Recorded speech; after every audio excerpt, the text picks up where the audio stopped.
Entonces, bienvenidos y bienvenidas a esta nueva sesión del ciclo de talleres de estudiantes del CR2. En esta ocasión nos acompaña Raúl Valenzuela, profesor asistente del Instituto de Ciencias de la Ingeniería de la Universidad de O'Higgins, es ingeniero en recursos naturales renovables de la Universidad de Chile y doctor en ciencias atmosféricas y oceánicas de la Universidad de Colorado Boulder de Estados Unidos. Y sus áreas de estudio son eventos hidrometeorológicos extremos, la precipitación orográfica costera, los ríos atmosféricos y la meteorología de radar. Raúl, el micrófono es tuyo. Me vas diciendo los Ya, momentos que necesites apoyo. ya. Muchas gracias, Tamara. Gracias a todos por estar aquí. Me entusiasma harto que mucha gente se haya inscrito o al menos que esté presente en el taller, ¿cierto? Eh, este taller va a ser bastante dinámico, como que tiene varias partes. Entonces, voy a partir con una presentación, ¿ya? Que voy a compartir ahora. Todo esto, no sé si Tamara ya compartiste el link, pero está en un Google Drive que ustedes pueden descargar. Entonces van a poder descargar la presentación y los notebooks que vamos a usar durante la sesión, de tal manera que todo lo que vean acá ustedes lo puedan reproducir en su casa, puede ser en vivo en la sesión, ojalá que así sea, pero si por algún motivo técnico no lo pueden hacer, lo pueden tratar de seguir posteriormente. Ya los notebooks tienen explicaciones y la idea es que de este taller, si es que no tiene la habilidad ahora, puedan salir con la habilidad de rescatar datos de ERA5 o de CMIP6 y que ustedes puedan hacer su análisis científico posteriormente. ¿Ya? Entonces voy a compartir acá.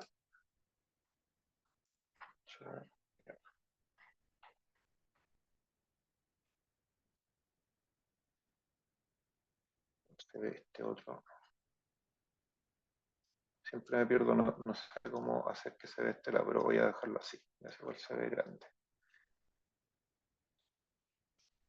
Ya. Eh, entonces, claro, lo que vamos a hacer acá va a ser explorar datos de ERA5 y CMEPSIC con Python. ¿Ya? Voy a hacer un pequeño Mentimeter, son 7 preguntas nomás, pero eso me va a ayudar a mí a tener feedback de saber su área en que están investigando, trabajando, qué experiencia tienen con Python también, porque yo de repente puedo acelerar el ritmo si ya hay varias cosas que ustedes no entienden, o si es que no, tengo que abordar un poquito más de explicación. Vamos a hacer una pincelada rápida, qué es lo que es Python, ya no voy a entrar en detalles, simplemente mencionar el contexto de Python, Matplotlib y Xarray, que son las herramientas básicas para hacer lo que vamos a hacer hoy día. Ustedes me pueden interrumpir, el chat no lo voy a ver, Tamara me va a ayudar con el chat, pero pueden abrir el micrófono e interrumpirme. Vamos a hablar brevemente qué son los administradores de paquete de ambiente en Python. ¿Por qué? Porque las herramientas que utilizamos, a diferencia de otros software como MATLAB, por ejemplo, que ya todo viene empaquetado, en Python tenemos que tener cierta habilidad para instalar nuevos paquetes y borrar. Lo bueno que yo les puse todos los paquetes que necesitan, ya que idealmente los vamos a instalar y yo les voy a mostrar cómo. Los puse en un archivo que uno le dice al archivo, mira, ejecuta este archivo y instala todo en tu computador y ya con eso uno debería, que sale todo bien, poder ejecutar los nodos.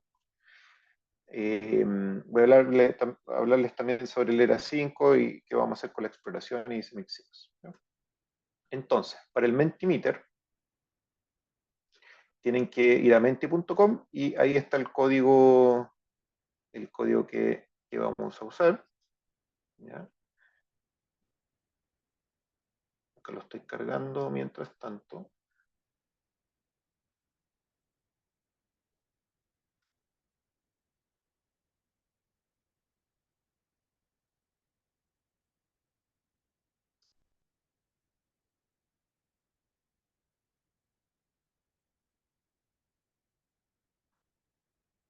Eh, entonces,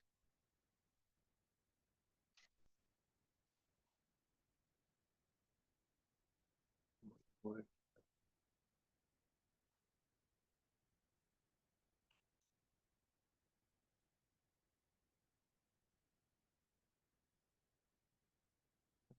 a lo que las respuestas que están llegando, entonces,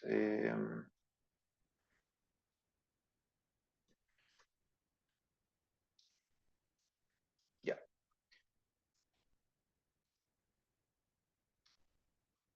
Entonces, la mayoría tiene algo de experiencia con exploración de datos con Python, lo que es bueno, va a facilitar el avance, ¿cierto? La gente que tenga menos experiencia, interrúmpame nomás, sé que hay algo que no se entiende, yo voy a tratar de ir a un ritmo ni tan rápido, pero tampoco tan lento para que alcancemos a ver todo.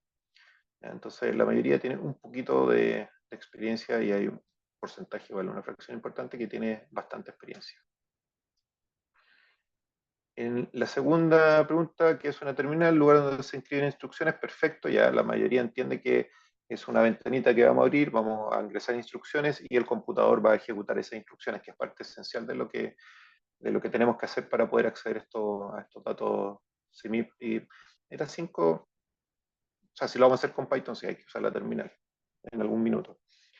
He trabajado descargando, analizando datos de ERA5 antes. Ya, o sea, poca gente ha trabajado con ERA5, lo que es bueno porque de acá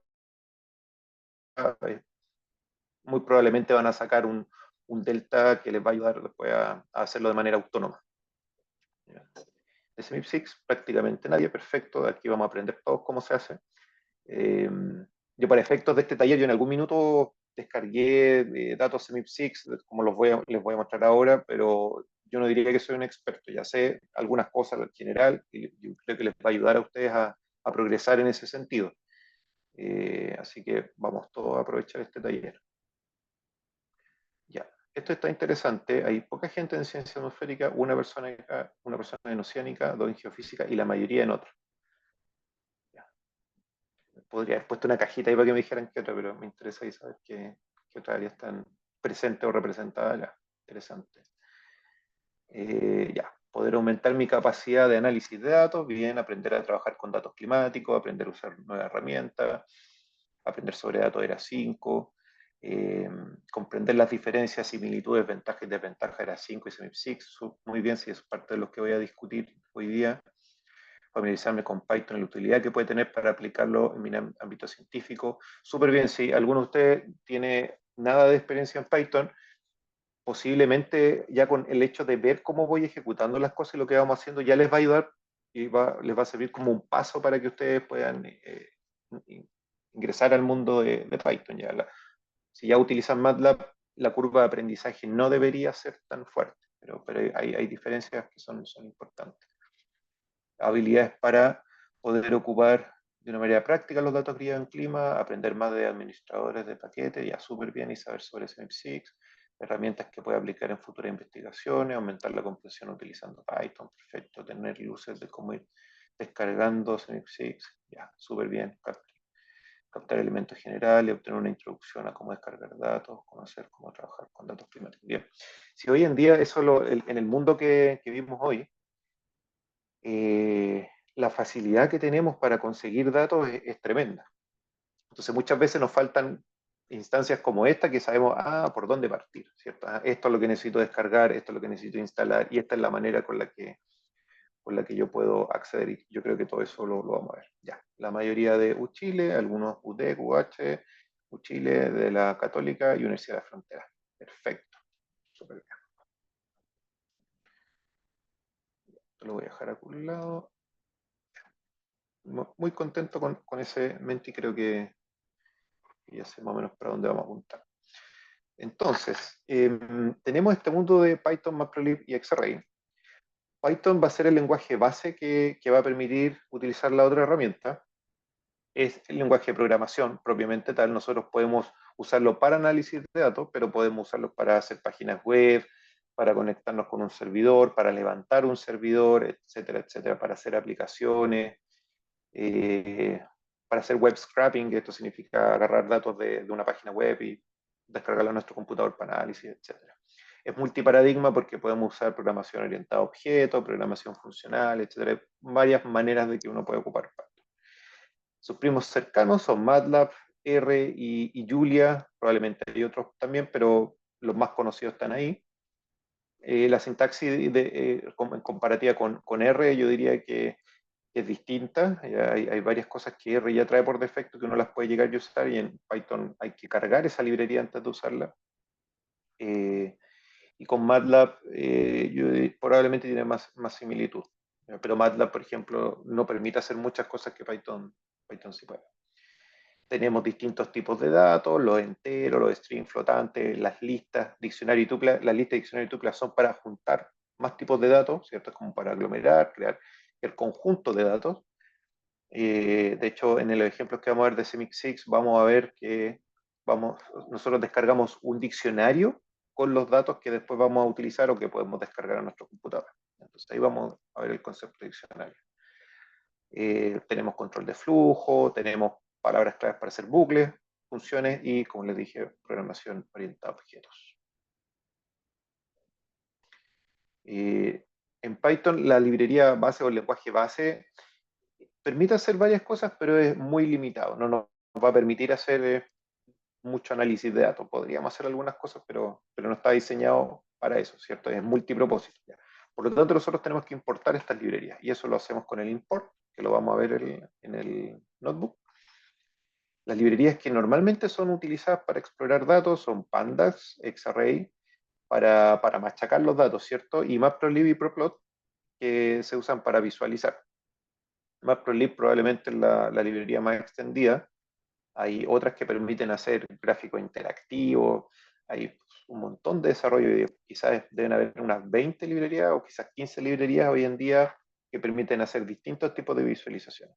Pero muchas de ellas están basadas en Matplotlib. Entonces, si uno aprende cómo funciona Matplotlib, es mucho más fácil para aprender otras. De hecho, una de ellas, que es Proplot, que es una que estoy usando últimamente para hacer figuras, está basada en Matplotlib. Es un wrapper de Matplotlib que hace que uno ocupe menos líneas para producir gráficos o figuras con calidad publicable de manera rápida. Tenemos una variedad enorme, un zoológico ahí de visualizaciones. Uno puede crear también sus propias visualizaciones con Matplotlib. No lo vamos a hacer en este taller, pero simplemente ahí les dejo esa figura para que vean que hay distintas maneras de expresar lo que una variable nos está diciendo, ya sea en el tiempo, en el espacio, su distribución estadística, su correlación, ¿cierto? Etcétera. Yo diría que es una librería que permite a científicos y científicas expresarse bastante bien en términos de visualización de datos. Así que vale absolutamente la pena darle una mirada y darle un intento de uso. ¿Ya? La documentación que tiene Matplotlib es extraordinaria, diría una de las mejores que hay. Ya, XArray puede que sea menos conocido en el ámbito de Python, quizá es más de nicho para la gente que analizamos datos. De hecho, XArray lo desarrolló un científico, un oceanógrafo, que hoy en día tiene una startup en Estados Unidos, digamos, tiene su empresa en base a esto. Este fue su primer proyecto y nos sirve para analizar datos multidimensionales, ¿cierto? Ahí hay un ejemplo, dice temperatura, que es un cubo, ¿cierto? Si pensamos que tenemos latitud, longitud y niveles de presión en altura de la superficie. Lo mismo para presión, hay otro set de datos o otras variables, elevación, que va a ser bidimensional, land cover también. Lo interesante acá con XArray, que en vez de acceder a cada valor o a conjuntos de valores a través de sus índices, lo que podemos hacer es utilizar etiquetas y coordenadas. Entonces, en vez de, por ejemplo, que yo no sé, quizá hoy en día, eh, ¿cómo se llama este? MATLAB. Hoy en día quizás MATLAB permite hacer esto. Ya yo la última vez que usé MATLAB fue como el 2015 más o menos, pero nosotros en XArray podemos darle un rango de coordenadas. Por ejemplo, quiero de la latitud menos 30 a la menos 33 y me va a devolver esos valores. A diferencia de en otras software que yo necesito encontrar el índice de esa latitud y luego buscar ese índice en mi dataset. Entonces nos ahorra bastante trabajo en procesamiento tener esta posibilidad de llamar a las coordenadas y los valores de las coordenadas para recuperar datos, para hacer cortes, secciones, etc. Vamos a ver eso ejemplificado durante el taller. La otra ventaja, que conversa casi nativamente con los archivos NetCF. ¿Cierto? El NetCF es un formato muy popular para compartir datos climáticos, oceánicos o meteorológicos también. Y la idea de un archivo NetCF es que sea autoexplicativo, es decir, trae los datos, trae los valores de sus coordenadas y sus ejes, pero también trae metadatos, que es extremadamente importante en el ámbito climático. Saber de dónde vienen esos datos, su característica, no sé yo, por ejemplo, el centro que lo produjo, qué esquemas radiativos se utilizaron para producir esos datos, etc. Entonces, NetCF eso lo hace nativamente y Xarray ya está diseñado para conversar con los archivos NetCF. Ya, eso Python. Micromamba y pip, lo que les decía al inicio. Entonces, en Python nosotros necesitamos instalar paquetes para poder mejorar su funcionalidad, ¿cierto? Para expandirla. Entonces, un concepto que existe en el ámbito de Python es crear ambientes de trabajo, ambientes aislados. ¿Qué significa eso? Que ustedes cuando instalan software en su computador normalmente queda disponible desde todo el sistema operativo. ¿Ya? Entonces, por ejemplo, su sistema operativo muy probablemente tiene una versión de Python instalada en algún lugar. Pero nosotros para el análisis de datos lo que queremos hacer es tener un Python aislado del Python del sistema. ¿Por qué? Porque probablemente ese Python del sistema está siendo ocupado para otros procesos del sistema operativo. ¿Ya? Entonces, si nosotros llegamos a modificar ese Python por alguna otra razón o llegamos a modificar alguna librería que utiliza Python pero que está instalada a nivel de sistema, podemos estropear alguna parte del sistema operativo.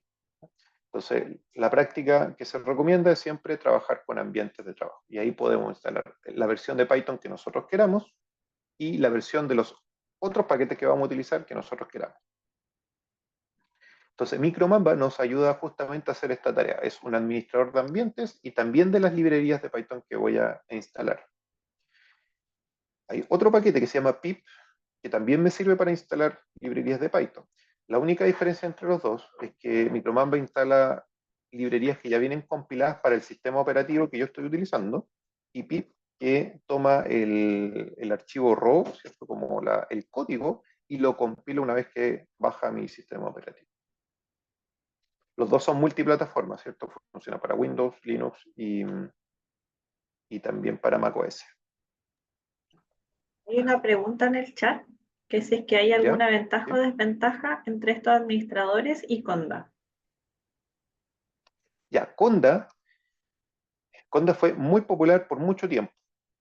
El, el problema que apareció en Conda es que empezó a demorarse demasiado en instalar, en resolver dependencias se llama. ¿Qué significa resolver dependencias? Por ejemplo, tengo Xarray, que depende de NumPy y que depende, qué sé yo, de otra librería que se llama CFTime. Y si NumPy tiene una versión que no es compatible con CFTime, entonces Xarray no se va a instalar. Entonces, eso se llama resolver la dependencia. Entonces, Conda se demoraba mucho en resolver, tú podías estar muchos minutos, incluso horas. Yo he visto en los foros gente diciendo yo estaba una hora tratando de instalar algo. Y Micromamba vino a resolver eso. Micromamba se va a demorar segundos en instalar las cosas. De hecho, ojalá que si resulta todo bien, estoy con los dos cruzados, van a ver que se demora un par de segundos en instalar todo el ambiente de trabajo que vamos a utilizar para hacer el taller. Entonces, esa es la diferencia. Ahora, Micromamba va a acceder y va a mirar los mismos paquetes que mira Conda. Va a ir al mismo repositorio. Pero el software Micromamba está construido, diseñado y programado de tal forma que es mucho más eficiente que Conda. Preguntan también si es que esto se puede hacer ¿Mm? en Colab. Buena pregunta. Estuve como 4 días intentando hacerlo en Colab y no resultó. Entonces, sí, pues mi idea original era haberlo hecho en Colab. Yo les comparto el link de Colab y lo hacemos todo en Colab. Pero la librería de CMIP6 tuvo problemas. Ya estuve tratando de resolverlo como 3 días y no pude. Así que esto fue el plan B que generé. Ahí parece que aparece otra pregunta. Están agradeciendo las respuestas. Ah, ya. De nada. Ya. ¿Qué cosas vamos a escribir en la terminal? Algo como esto. Para instalar librería, escribimos micromamba install, por ejemplo, la librería Xarray, -c, que es para el canal o el repositorio al cual va a mirar para descargar los datos, y en este caso es CondaForge. En el caso de pip, usamos pip install y el nombre de la librería. Si queremos eliminar una librería, en el caso de Micromamba usamos remove, y el nombre de la librería, y en el caso de pip usamos uninstall y el nombre de la librería.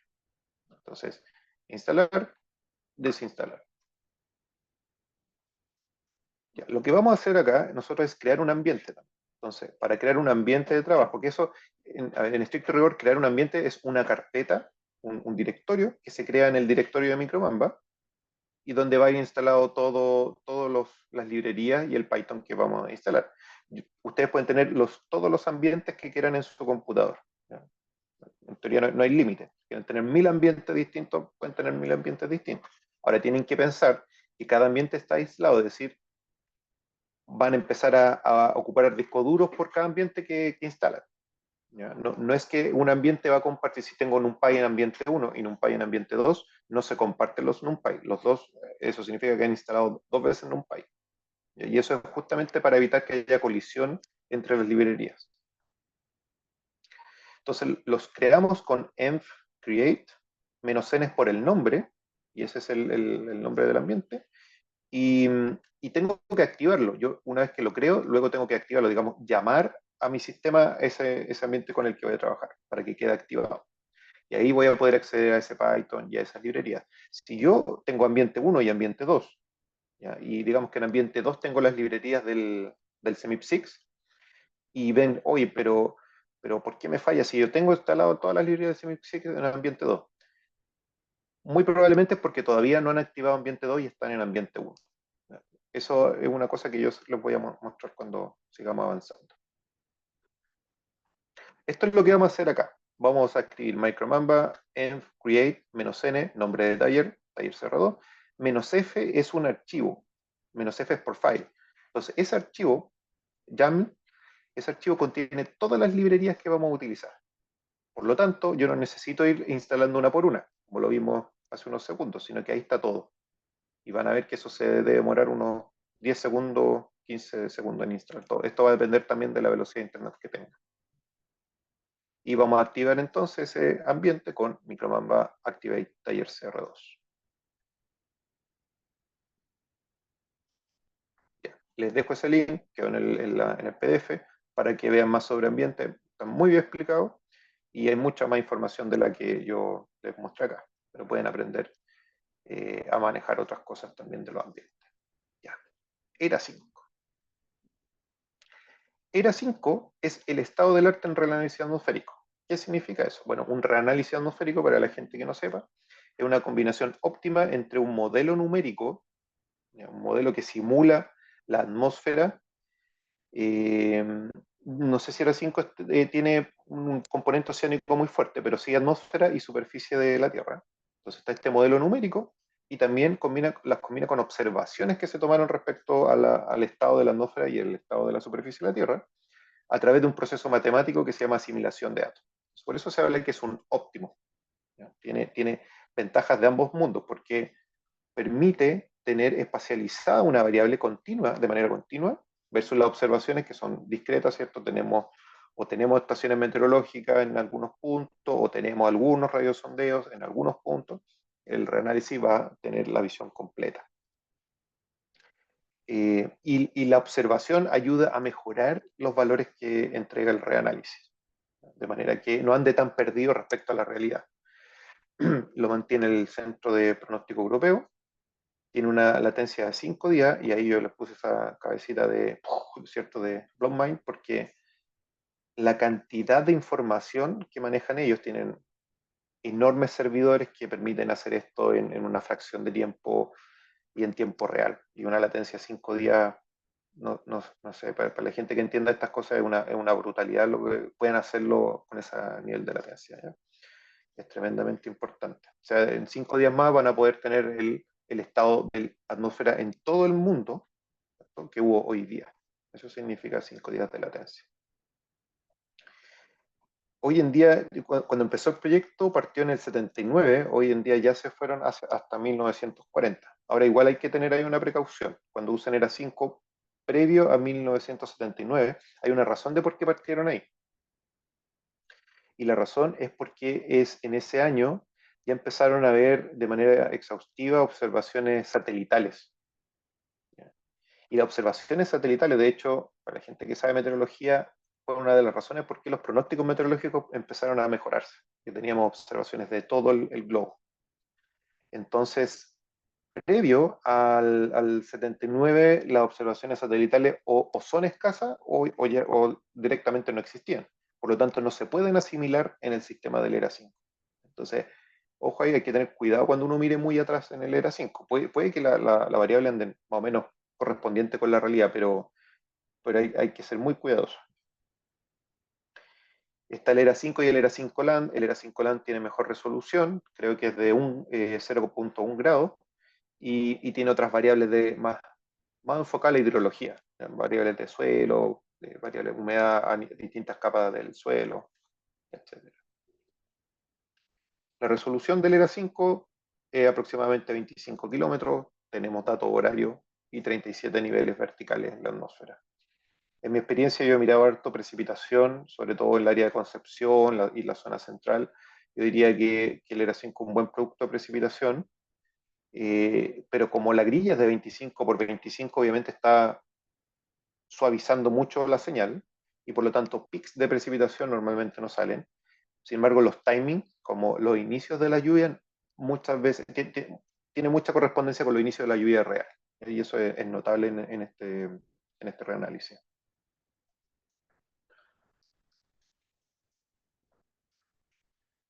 Ya. El CMIP6. Esto significa, como ven ahí, Coupled Model Intercooperation Project. Es un proyecto que viene del año 70, 80, por ahí, partió la fase 1. La idea detrás de este proyecto es justamente tratar de entender el sistema climático, pero también cuánto de lo que nos dicen las proyecciones climáticas depende del modelo también, ¿cierto? Entre otras cosas. Y vamos a ver que hay grupos de trabajo que se enfocan en la química de la atmósfera, otros que se enfocan en el océano, otros que se enfocan en la atmósfera, océano y tierra, etc. ¿Es acoplado? ¿Por qué se llama acoplado? Bueno, consideran la interacción océano-atmósfera, ¿cierto? Y la circulación global y general de ambos sistemas. Y es muy importante, ¿cierto? Porque ahí sabemos que hay una transferencia de energía atmósfera-océano permanente en el sistema climático y que condiciona muchos de los fenómenos a largo plazo que se observan en él. Está coordinado entre instituciones internacionales para producir un dataset, como dice, coherente sobre las simulaciones del sistema terrestre y sus proyecciones en distintos escenarios de emisión. Hay experimentos de escenarios de emisiones, pero también hay experimentos para entender cuál es el efecto del CO2, ya sea, es un mundo extremadamente amplio. Por si no lo sabían entonces, el CMIP6 es parte fundamental de la elaboración del informe del IPCC en su parte de base física, ¿ya? Y también se utiliza para hacer mucha investigación en ciencia climática. Hola Raúl, Sí. tengo una consulta respecto, mencionas que el CEMIP 6 es acoplado el ERA 5 también. Mm.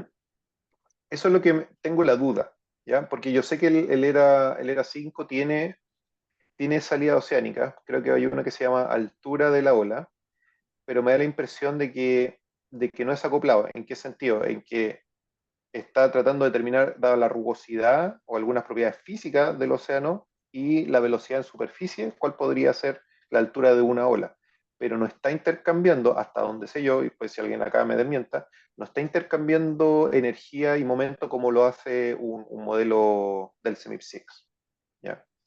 Ahí, Ya. bien. Si alguien sabe, no, y si acá hay evidencia, me corrige, ¿ya? Pero hasta donde sé yo, no está acoplado como un CMIP6. Hay una pregunta nueva en el chat también. Cuando mencionan sistema océano-atmósfera acoplados, ¿considera interacción bidireccional entre ambos sistemas? Sí, sí, hay una retroalimentación océano-atmósfera. Los modelos MIP6 son muy variados, ¿ya? Pero tienen eso en común, de que están considerando esta interacción o feedback entre el océano y la atmósfera. Hay algunos que son más especializados y consideran también feedback con los casquetes polares, y por lo tanto también hay un grupo de modelos que se utilizan justamente para estudiar cambios en los polos. ¿Ya? Pero lo que tienen ellos en común está acoplado, o sea, la atmósfera.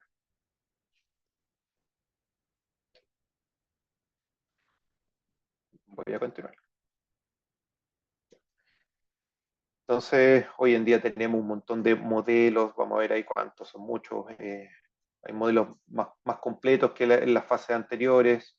Hay nuevos experimentos, ya está planificada, no recuerdo ahora la fecha para el CMIP 7, pero no sé si el próximo año o un par de años más. Son procesos extremadamente complejos porque, fíjense, tienen que coordinarse, qué sé yo, son como 16 países, o sea, no los países, pero los científicos de esos países o los institutos de esos países tienen que coordinar la nomenclatura. Entonces en este CMIP6 hay una nueva nomenclatura que trató de homogeneizar todo el nombre de las variables, los escenarios climáticos, si es que la gente del IPCC dice que se necesitan nuevos escenarios o escenarios que tienen otras características, bueno, se tienen que incorporar en el nuevo CMIP. Y cada vez se va incorporando más metadatos que se agradecen bastante cuando aparecen. La fase 6 estamos hablando de 23 proyectos de intercomparación, ya son 33 grupos de investigación, 16 países. 16 países. Como dice, hay un esfuerzo de homogenización en todos estos datos, pero vamos a ver que de hecho hay una librería que permite, antes de descargar el dato, lo que hace justamente homogeneizar y crear un estándar, por ejemplo, de la representación del tiempo en esas salidas de modelo, para que después eso se pueda descargar en un archivo NetCF, por ejemplo. Preguntan en el chat, ¿cuál es la resolución de los datos del CMIP6?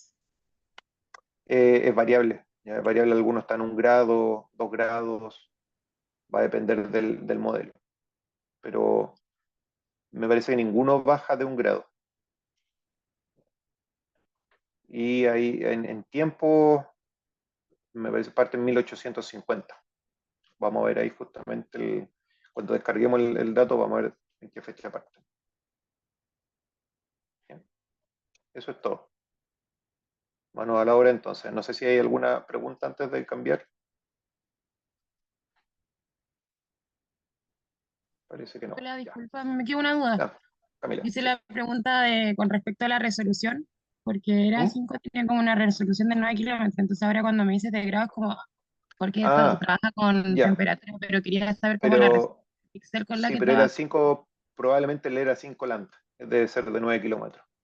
El ERA 5 que es atmosférico son 25 kilómetros aproximadamente. Sí, Ya, y ya con los modelos climáticos nos pasamos a 100 kilómetros, de 100 hasta 200 kilómetros. ya, perfecto. Que eso era como para vincularlo a qué tanto me sirve a mí para trabajarlo a nivel de cuenca o de subcuenca. ¿Cuál es la escala y la resolución real para Claro, utilizar estos datos cuando no tengo datos? buena pregunta. Mira, yo he visto artículos que usan salidas de modelo y tratan de entender la hidrología que va a haber en el futuro en esa cuenca. Ahora, lo que hay ahí, antes de pasar al nivel de cuenca, es un proceso de downscaling.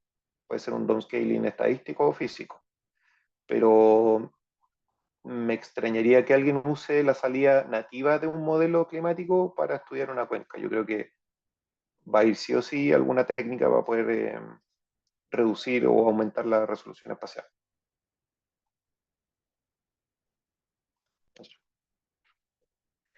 Ya, entonces, lo primero que vamos a ver acá es esto del micromamba. Ojalá que alguno o alguna ya lo haya podido instalar, pero si no, esto es el user guide.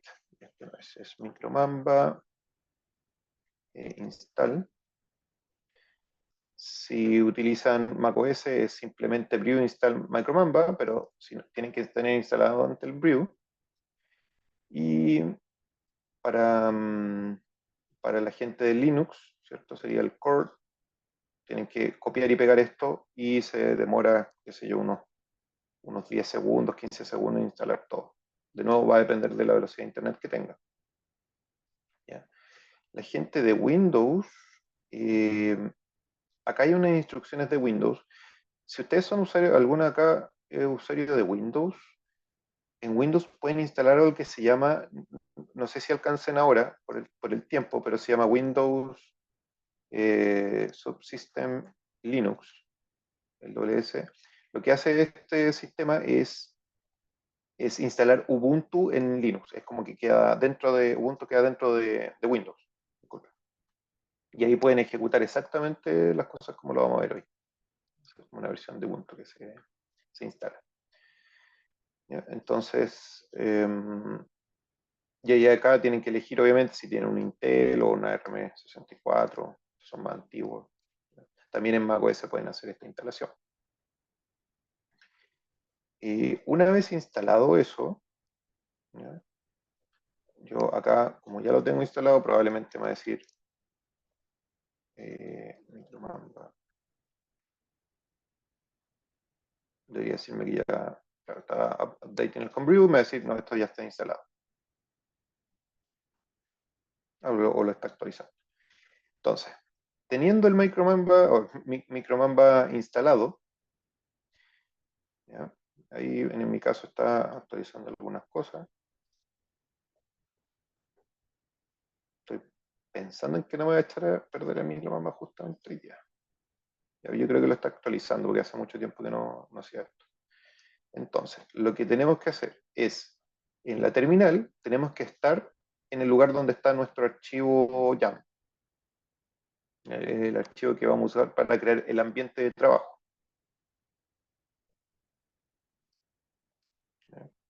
Raúl, Está terminando de preguntan instalar algunas que no cosas. se puede ¿Sí? instalar por pip en Windows. ¿Cuál fue la pregunta? ¿No se puede instalar por pip en Windows? Por pip en Windows, si... si es que se puede instalar las librerías que vamos a usar por pip en Windows. Ya. Podrían intentar, lo que pasa es que pip puede utilizar un archivo para instalar librerías, pero un archivo TXT que no sé cuál es su estructura. Entonces, Micromamba tiene esa estructura que traen los archivos YAML. De hecho, voy a abrir el archivo YAML que vamos a usar, que es este de acá, un archivo de texto plano.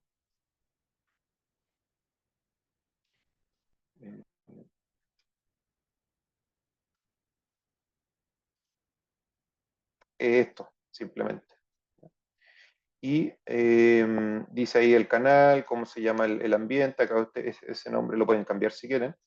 El canal donde va a rescatar todas las librerías, y acá vienen todas las librerías. Entonces, pip puede también tener la posibilidad, de hecho, creo que también es como pip install -f y el nombre del archivo, pero me parece que es distinta la forma en que vienen. Por ejemplo, pip no trae esto, ¿ya? Y no trae eso porque pip no está instalando los binarios. Y esto está diciendo acá, voy a instalar esta librería con esta versión y estoy usando este binario, el archivo compilado, la librería compilada. Esa es la diferencia.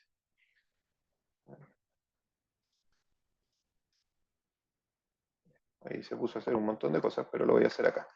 Entonces, vamos al taller. Copy.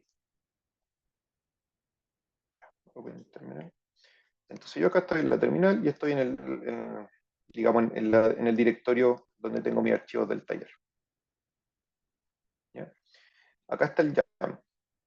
Entonces, lo que tenemos que hacer aquí es decirle a Micromamba, create "-n", voy a ponerle taller CR2,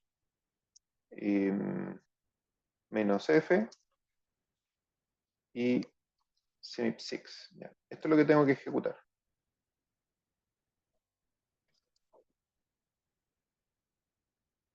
Voy a dar un cancel.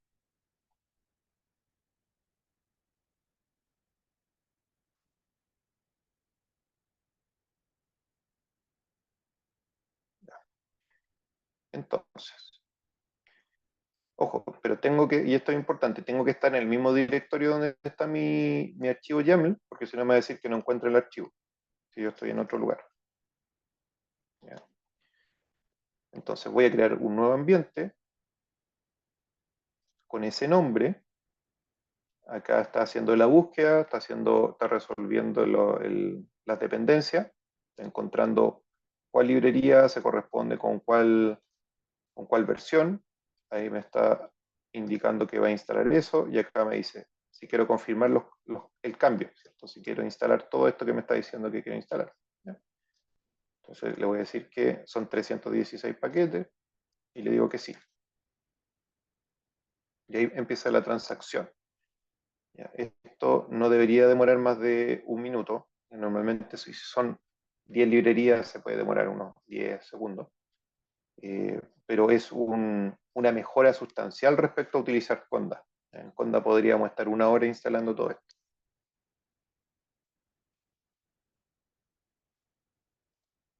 Por ahí alguien hizo una pregunta, parece. Sí, no, ahí tiene un error, parece. A ver, bueno.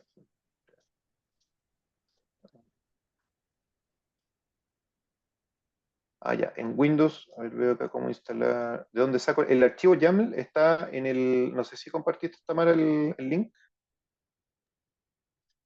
Sí, el de Drive. ¿O era El otro? link del Drive, ahí está el archivo YAML. Así que quizá la gente que se fue sumando Eso. después no le sale en el chat, así que ahí lo envié de nuevo.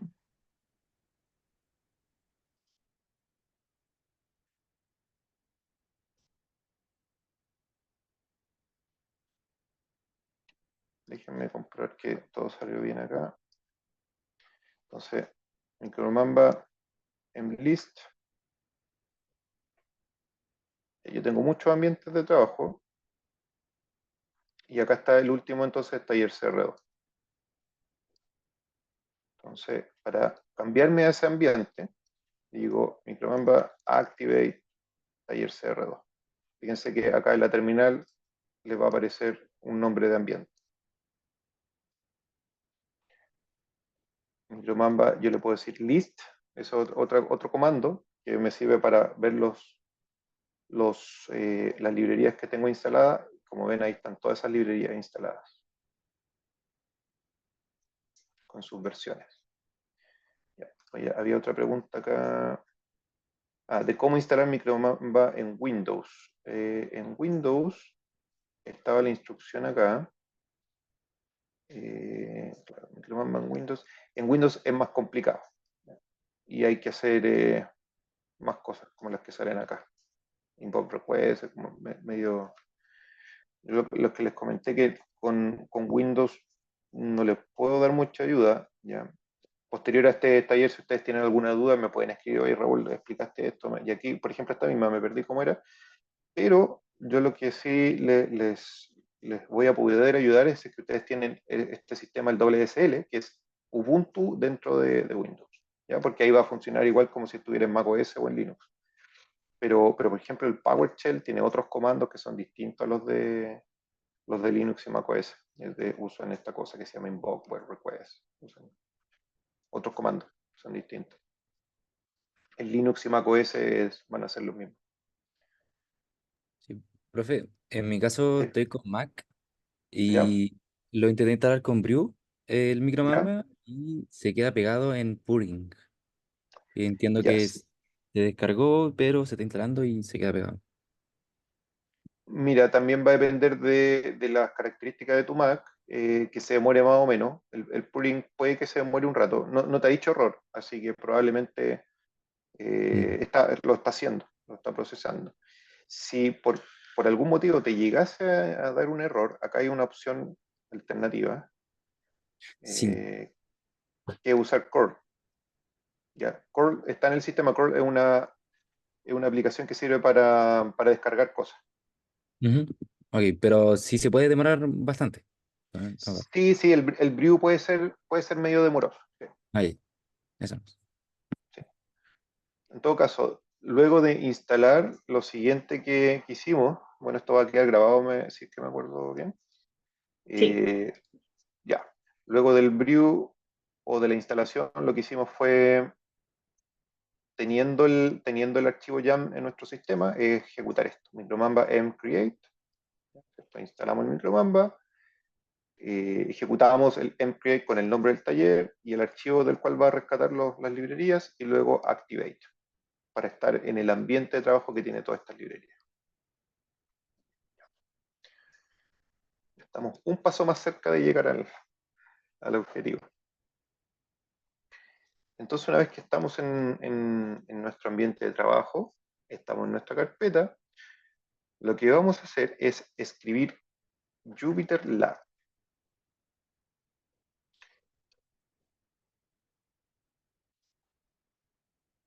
Redoble de tambores. Estos son los riesgos de hacer las cosas en vivo, por eso los programas de televisión siempre se graban y después se transmiten. Y ahí funcionó. Entonces, Jupyter Lab, ¿qué es lo que es? Es un programa basado en una web que me permite ver los notebooks, los famosos notebooks. Entonces, si ustedes ya estaban en el directorio donde tenían los notebooks y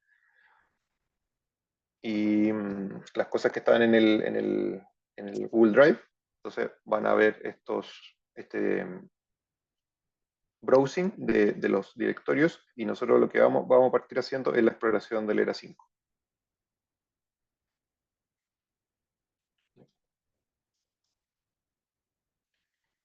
Pregunta, igual hay más gente ahora conectada, ¿ya? Pero no sé si cuánta gente está acá, como en esta etapa, o para saber si es que hay mucha gente que se quedó detrás en la instalación del micromamba. No sé si acá se pueden levantar manitos y ver eso, o alguna forma de estimar cuánta gente va en el chat, puede ser. Como un yo atrasado. A ver, digan los que están atrasados. Ahí, en ambiente le da error. ¿Qué error te da, Javier?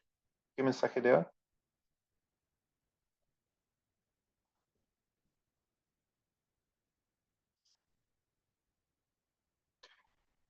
Eso debería estar bien. No puedes, ya, hay gente que no puede instalar Micromamba. Sebastián está en Windows. Sebastián Venegas. Chuta. Ya, eso sí que no sé si en Windows.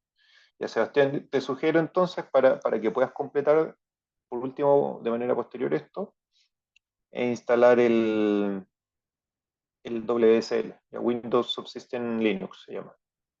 Hay un video muy bueno en YouTube que está en castellano, que parece que es alguien colombiano, que muestra cómo hacerlo paso por paso, está súper bien explicado. Yo me quedé atrás, pero llegué algo tarde. Ya, ok, hay otra gente que va a mirar el video. Eso va a estar súper bueno porque como va a estar el video grabado, ustedes pueden saltarse los pasos que ya vieron, ¿cierto? Y van específicamente al lugar donde se explica los procesos. Ah, chuta, ya. The following packages are incompatible. Eso es extraño porque si están... yo acabo de crear el ambiente con ese mismo archivo YAML y no me dijo que no había alguna incompatibilidad y ese es un ambiente que yo igual probé varias veces. En ambiente activar taller y el error es info limbamba extra. Y Alonso, ¿tú estás en Windows? No, tú No, estás en Mac. Mac. En Mac, ¿cierto? Chuta, es raro ese critical limbamba file no found. Ya, no, la verdad es que no sé, eso no había visto ese tipo de error antes. En Ubuntu. Ya. Pucha, no sé qué podrá hacer ese error. Otra pregunta. Por ejemplo, Alonso, ¿tú tenías antes instalado Micromamba? No, lo pude instalar durante la tarde. Lo instalaste durante la tarde. Me ¿Ya? instaló la versión 1.5, no sé si eso influirá en algo. No debería influir. A ver, yo cuál tengo acá. No, Micromamba menos B.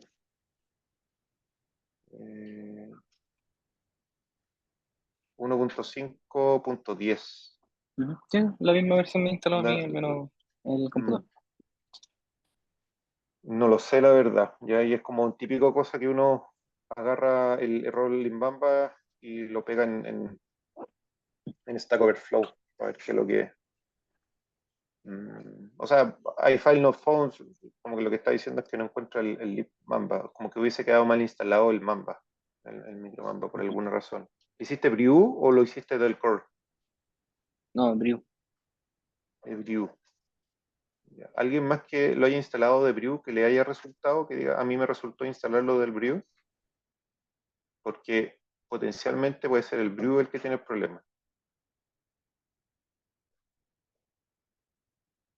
Ya, ahí nadie respondió. Entonces, posiblemente puede ser el brew. Si el brew es el problema, entonces mi recomendación sería desinstalarlo con el brew para que saque el brew, el micromamba del sistema, y tratar de instalarlo con el core. Porque cuando vean este tipo de errores que dice leave algo, eso ya que hay un error como al nivel de sistema, que hay una librería que está tratando de buscar el sistema que no la está encontrando.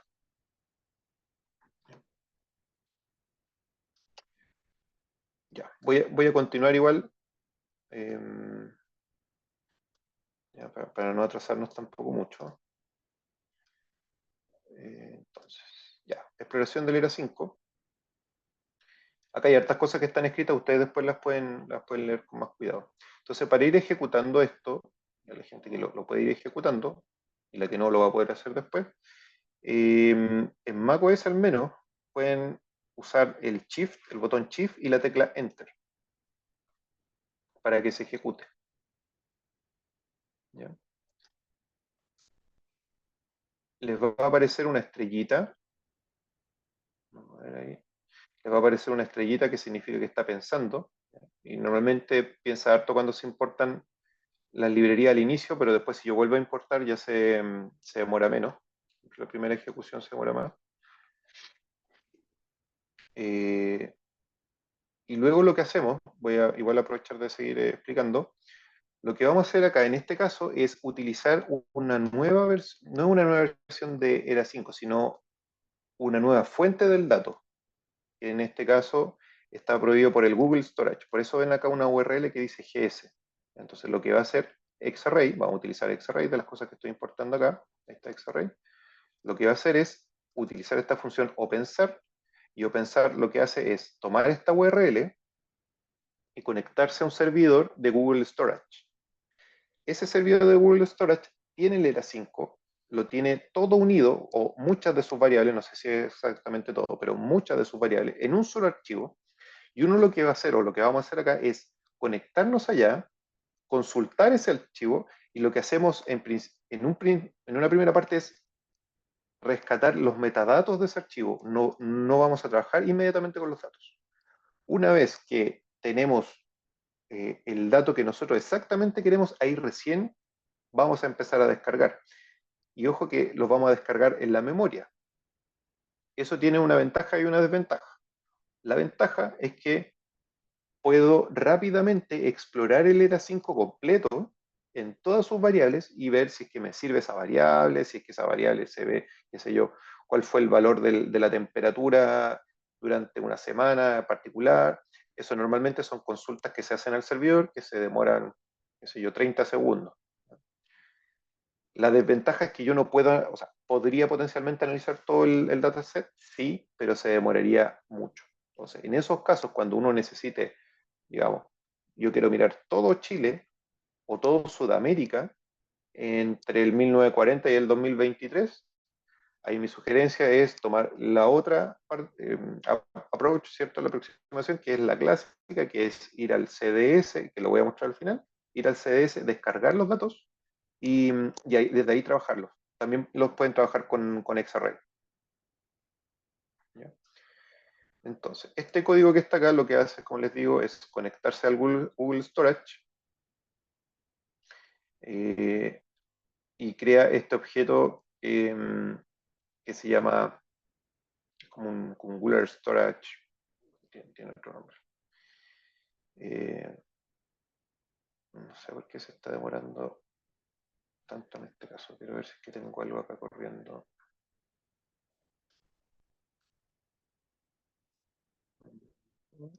Ya. Entonces, fíjense. Acá lo que estoy usando para ejecutar estas celdas es Shift Enter. ¿Ya? Aquí hice un Shift Enter, acá selecciono esa celda, Shift Enter, y ahí me muestra lo que tiene. Entonces acá me dice que esta variable es una variable que es Xarray Dataset. Los objetos en Xarray se dividen en los datasets y los data array. Los data array son, digamos, una variable, y el dataset es como el mismo objeto, pero con muchos datos array, ¿cierto? Muchas variables. Me habla de las dimensiones, fíjense, acá está todo el ERA 5, 721 números de grillas en latitud, 1440 en longitud, 37 niveles verticales. Acá están las coordenadas, acá están las coordenadas de tiempo. Las variables, 273 variables. Como les dije, acá está todo el ERA 5 contenido en un solo archivo. Hay para regodearse. Ya, lo que ustedes quieran estudiar, está seguro que está acá. Flujo, variables de estado, no sé, velocidad del viento, humedad, radiación, etc. Fíjense, está desde el 1940. ¿Ya? Acá una pregunta, entonces, teniendo tantas variables, ¿cómo puedo encontrar la que me interesa? Bueno, acá les muestro una forma de encontrar la variable. Si yo a este objeto xArray le pregunto su data bars, ¿cierto? Como cuáles son las variables que trae, lo voy a ejecutar. Data bars es como, digamos, una instancia de las variables del dato. Yo las puedo poner en una lista, con esa instrucción list. ¿Recuerdan que les dije que Python tenía lista? Ya, y list, en este caso, una lista de las variables del objeto que estamos consultando en línea. Es una lista porque tiene estos corchetes y cada uno de estos ítems es un string. Entonces, cada string es el nombre de una variable. Como ven, son muchas. Una forma de buscarla acá es creando un bucle for. En Python lo que hacemos o decimos es un for por nombre de variable en la lista que voy a examinar. Ejemplo, estoy buscando geopotencial en todas estas variables. Quiero ver cómo se llama.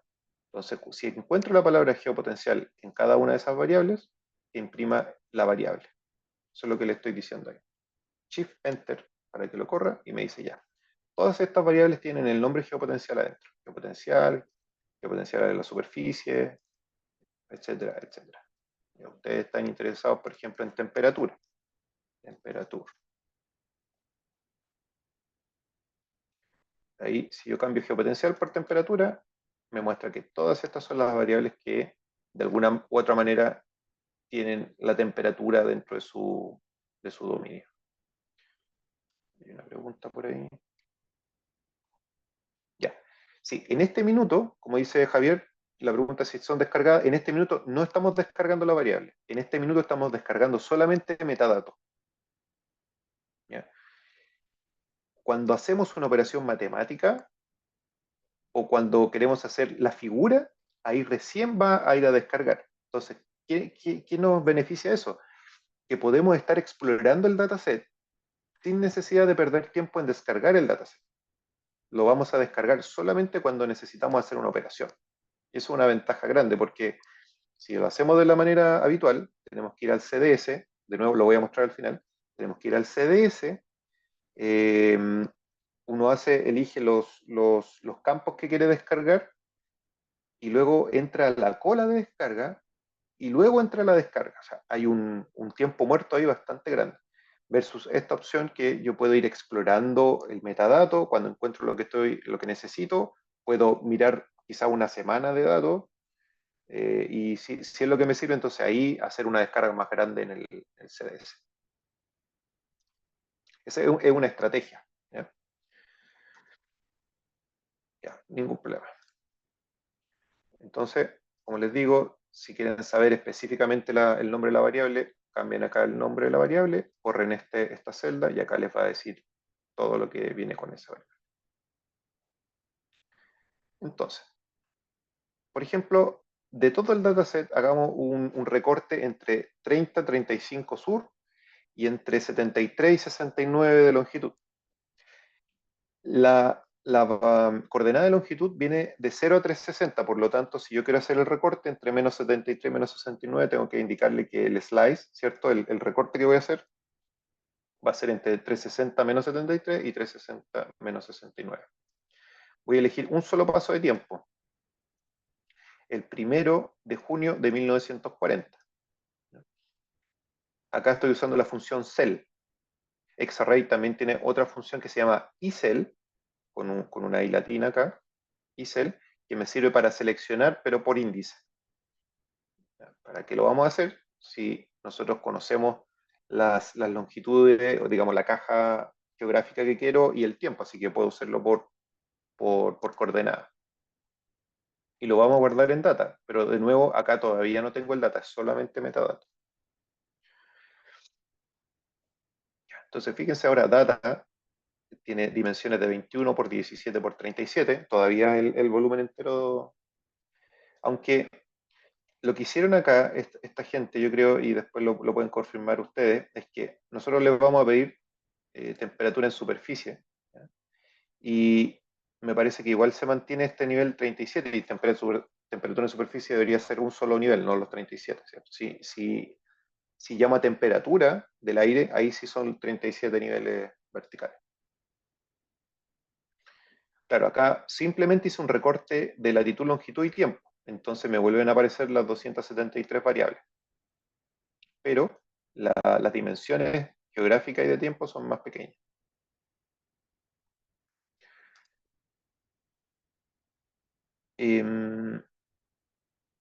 Acá voy a elegir la temperatura en 2 metros. Entonces, esto se va a demorar un poquito más, pero igual fue rápido, fíjense. Esto es lo más rápido que pueden hacer en un plot, ¿cierto? Esto es Matplotlib. Es utilizar PLT, allá, ¿por qué estoy usando PLT acá? Para la gente que no sepa, porque yo cuando importé Matplotlib, de hecho uno cuando usa Matplotlib siempre importa esto, .pyplot, que es el motor gráfico de Matplotlib. Matplotlib tiene muchas cosas, muchas librerías, o sea, muchas funciones dentro. Entonces nosotros queremos solamente la que se encarga de hacer las figuras, que es Pyplot. Y normalmente en los códigos se importa eso como PLT. Así que si en algún minuto ustedes se topan con un código de Python y ven PLT, significa que están importando Matplotlib.pyplot y lo llamaron PLT.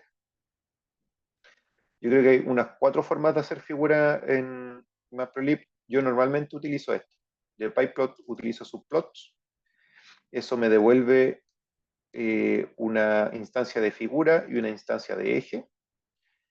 Y en la instancia de eje yo puedo utilizar la función pColorMesh y le doy una matriz.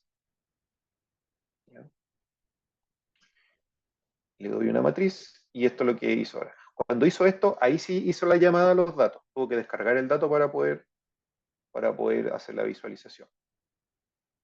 Entonces, de aquí en adelante, ya sabemos nosotros si cambiamos acá a otra variable o cambiamos acá a otra caja u otro tiempo, vamos a obtener esa caja en ese tiempo. Entonces, de aquí en adelante son cosas que les voy a mostrar para mejorar esta visualización. ¿Ya? En Matplotlib, para la barra de color, vamos a utilizar el plt.colorbar y acá necesito una H. Esa H viene de acá, es la salida de ejecutar la línea que hace la figura. Entonces, automáticamente nos aparece nuestra barrita de color. ¿Qué otra cosa vamos a hacer acá? La temperatura probablemente nos interesa verla en grados Celsius, por lo tanto, yo puedo tener mi matriz de temperatura 2 metros, si le resto 273.15, obtengo Celsius. Estos son kelvins, le resto esos kelvins, obtengo Celsius. La coordenada de longitud le voy a restar 360 para que me quede con coordenada menos 180, 180. Latitud se mantiene igual. Entonces, ahora lo estoy llamando a la misma pColorMesh, pero con 3 valores. Valores en la coordenada X, valores en la coordenada Y y los valores de la matriz. Mejor, ¿cierto? Porque ahora tenemos una ubicación espacial en coordenadas latitud, longitud y tenemos un mapa de colores de la variable que estamos viendo. Pero todavía no nos dice mucho geográficamente. O sea, una cosa que uno querría acá es agregarle los límites de los bordes internacionales, el borde internacional y el borde costero. Ya. Para eso vamos a utilizar esta librería que se llama Cartopy. Voy a ir arriba donde la tengo importada. Cartopy es una librería de Python que ayuda a manejar proyecciones geográficas.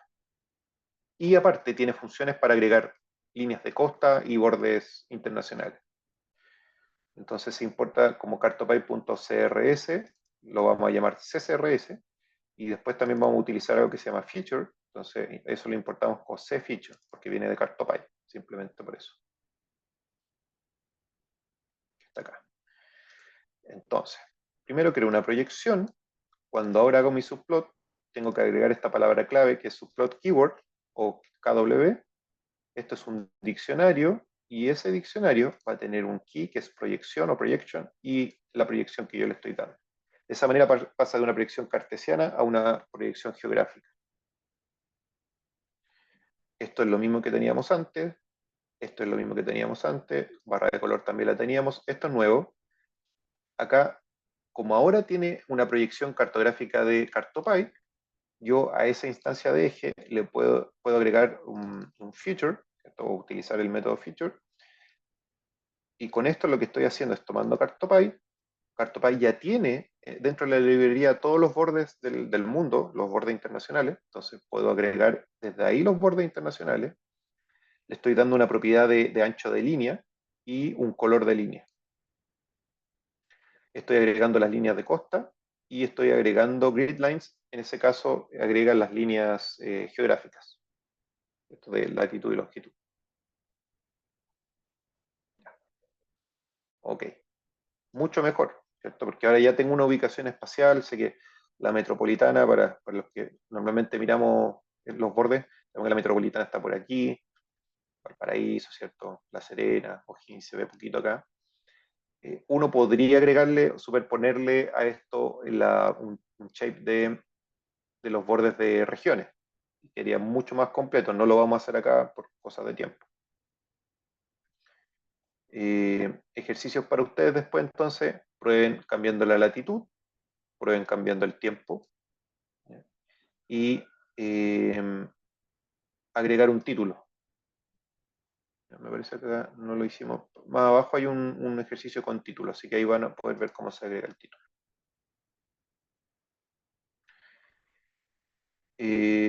Descarga de datos, ya. Entonces, en ese caso, en este ejemplo que hicimos recién, para hacer esta figura no descargamos ningún dato a nuestro computador. Simplemente trabajamos con los datos del servidor y fueron descargados en memoria. Ahí sí que están, obviamente están en nuestro computador, pero están en la memoria RAM, no en el disco duro. Entonces, normalmente ustedes van a pensar, oye, pero esto lo podría querer usar para, qué sé yo, compartirlo o hacer más rato o mirarlo, porque se apagan, cierran el computador, se van. Entonces, aquí tenemos el dato. Creo que estoy usando la misma caja geográfica, mismo paso de tiempo, misma variable. Y a ese data yo voy a agregarle acá una función .net to netcf.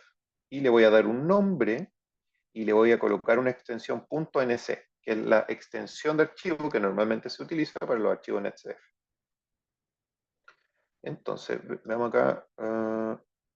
Ya, acá tengo, ya tenía el temperatura, lo voy a borrar. Delete. Estoy seguro, sí, ya, ahí no está. Entonces, ahora voy a ejecutar esta línea de código. Ahora se va a demorar un poquito más, pero en realidad igual lo hizo rápido. Ya, y ahí está. Hace 8 segundos atrás. Eso va a ser, no sé cuánto se habrá demorado, 1 segundo, 2 segundos. Eso normalmente, con una buena conexión a internet, se va a demorar ese tiempo. Si es que esto es pequeñito, obviamente si agrandamos la caja o agrandamos el lapso de tiempo, se va a demorar un poquito más. Entonces voy a borrar estos dos acá.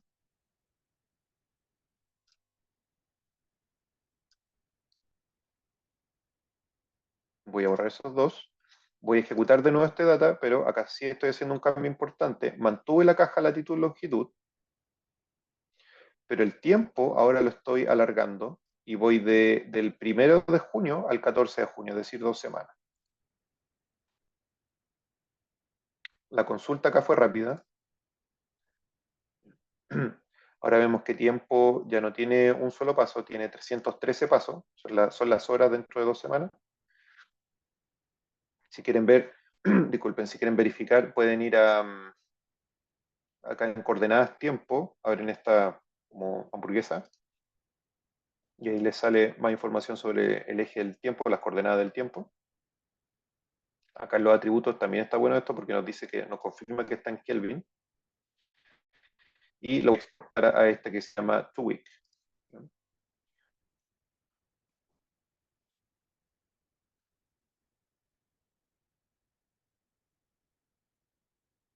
Quizás se demore unos 10 segundos considerando lo que se demoró lo otro. Esa es una manera entonces de acceder a los datos de ERA5, explorarlos de manera rápida, posiblemente antes de que tengan que hacer una descarga rápida. ¿Ya? O hay otra posibilidad, que usemos este mecanismo de llamar al servidor de Google Storage y dejar estas descargas automáticas. ¿Ya? Lo pueden automatizar haciendo un for, por ejemplo, haciendo este mismo código, quizás slice, acá le ponen el 1 de enero de 1940 hasta el 31 de diciembre de 1940, colocan data.netcf, no sé, un nombre de la variable, año 1940 o 1940 simplemente, y esas dos, o ese par de líneas lo colocan dentro de un for, y repiten esto por cada uno de esos años. Acá ya lo descargó, se demora unos 10 segundos, aunque sea un poquito más, y acá está el archivo. Chubic. ¿Qué ventaja le vería o les diría yo que tiene eso? Que no entran a la cola de descarga que sí tiene el CDS, el Climate Data Storage.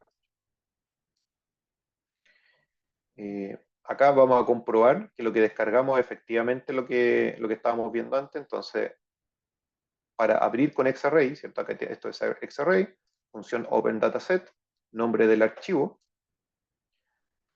Lo voy a guardar en la variable ds.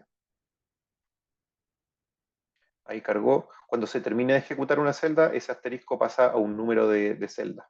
Esta es la 20. Entonces, en la celda siguiente, ds me muestra exactamente lo que estábamos viendo antes. Y para comprobar, fíjense, este es el mismo código que vimos acá, este mismo, pero lo que estoy haciendo acá es hacer un isel. ¿Recuerdan que le hablé del isel? Ya, en el isel, entonces yo le digo qué coordenada voy a seleccionar y el número de índice de esa coordenada. Ahora sí que no es fecha, es número de índice. ¿Por qué? Porque estoy usando el isel. No sé a cuál fecha corresponde este, pero lo vamos a ver ahora. ¿Por qué? El resto es igual, esto es igual, esto es igual. Acá hay una diferencia. Estoy usando NumPy, tiene una función datetime_as_string, y lo que estoy haciendo es tomar el tiempo de esta matriz, el tiempo que viene asociado, lo estoy transformando a un string, ¿cierto? A un carácter, una cadena de caracteres, y los voy a desplegar como título. Entonces, así yo voy a poder ver a qué paso de tiempo corresponde ese índice 36. Y ahí está. Entonces, este 36 corresponde al 12 UTC. Ese Z es lo mismo que UTC. Entonces, si yo cambio acá, me voy al 100. Ahora estoy el 5 de junio a las 4 UTC.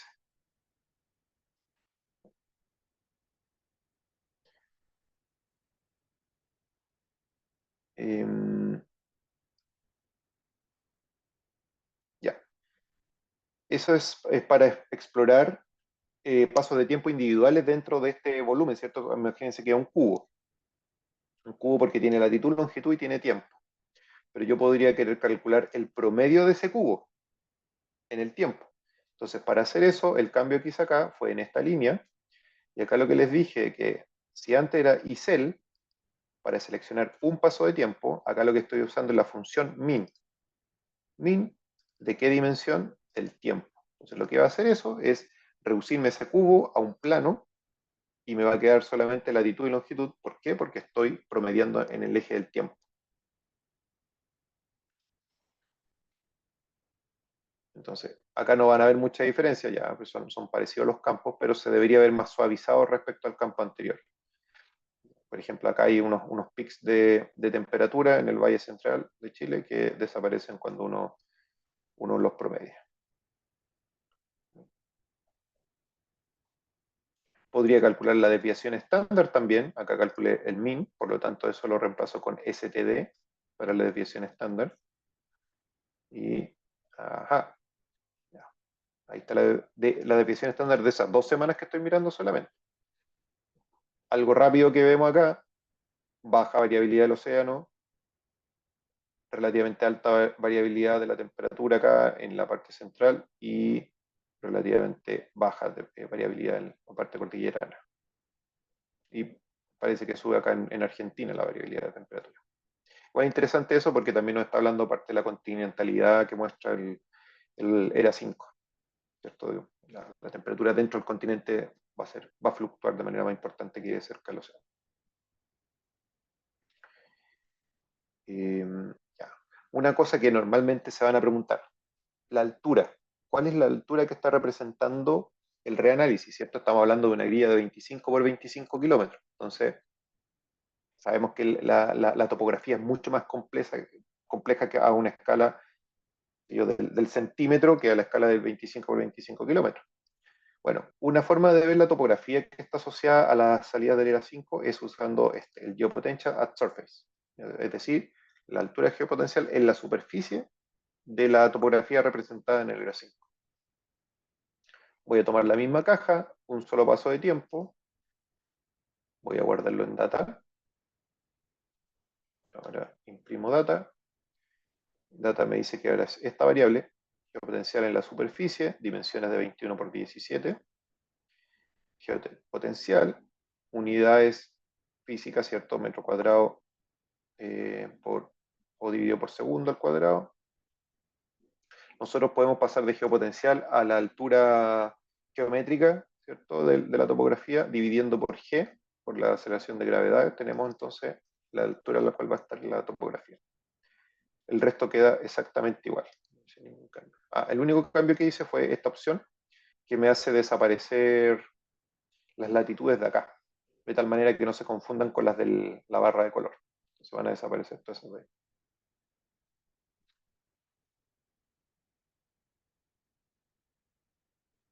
Ahí está la topografía. Entonces claramente se ve el eje de la cordillera de los Andes, ¿cierto? Noten que apenas, yo diría que no aparece un valle central, aunque yo antes haya dicho que hay una variación en el valle central, ya está muy mal representado el valle central. Bueno, aparte que acá no está, me acabo de dar cuenta, estoy a 30, así que estoy viendo La Serena, bueno, o sea, hay valles transversales. Pero aún así, por ejemplo, la cuenca Santiago es bien gruesa, ya acá hay unas montañas que son bien importantes que hacen el efecto de caja, de olla de la cuenca Santiago, que no aparecen muy bien, apenas aparece ahí, creo que uno el Cantillana y el otro es Cerro del Roble acá abajo, no se ven muy bien. ¿Ya? Entonces con eso ya pueden acceder de nuevo a cualquier variable más la topografía, pueden hacer análisis bien interesantes.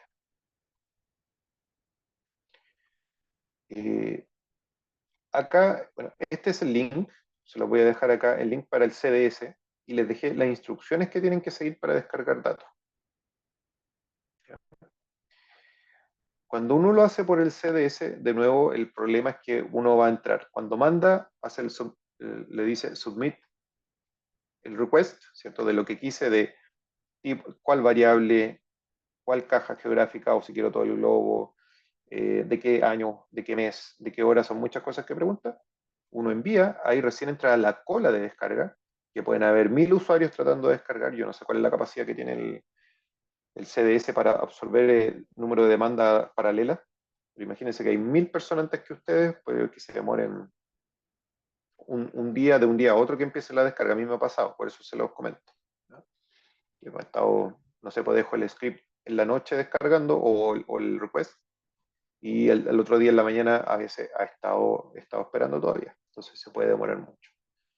Entonces ya tienen dos alternativas, lo hacen de la manera tradicional o no. La tradicional, entonces les dejo los pasos. ¿Qué es lo que deberían hacer ustedes para descargar de allá? ¿Ya? Una vez que está listo, y lo bueno de la página, la modernizaron ahora, hay más información, les indica que está completa la descarga y lo pueden descargar en ese link. Si lo hacen vía web, también está la posibilidad de descargar vía un script de Python y ellos les dan el script de Python acá les dice algo así como usar API. Y uno hace clic ahí, se despliega una ventanita y les muestra el script que tienen que copiar, pegar a su computador y ejecutar desde su computador. Le dicen Python, script de descarga, y va a mandar la solicitud, pero igual, ojo, igual entran a la cola de descarga, no te saltan esa cola. Lo que pasa es que lo hacen, hacen la solicitud desde otro lado. Una posibilidad y una ventaja que podría tener eso es que ustedes, si trabajan en algún servidor o en algún HPC, podrían dejar ese script de descarga descargando en el HPC. ¿Cierto? ¿Qué significa eso?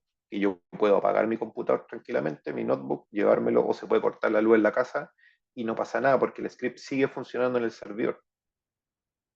Tienen que tener ojo también con ese tipo de problemas que potencialmente pueden tener cuando descargan datos masivos, ¿cierto? Que no vaya a ser que lo hicieron de tal forma que van en la mitad de la descarga, se cae el script y se pierde todo lo que se había avanzado.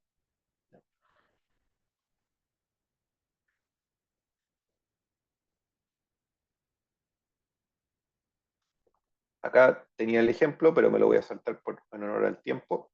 Descargué eso que estaba ahí, le puse download, me descargó un archivo que era un nombre muy extraño, ustedes tienen que renombrarlo después. Y tenía acá una variable mensual de algo que descargué, no me acuerdo qué lo que era. Precipitación, parece que era. Consultas que tengan de toda esta parte de ERA 5.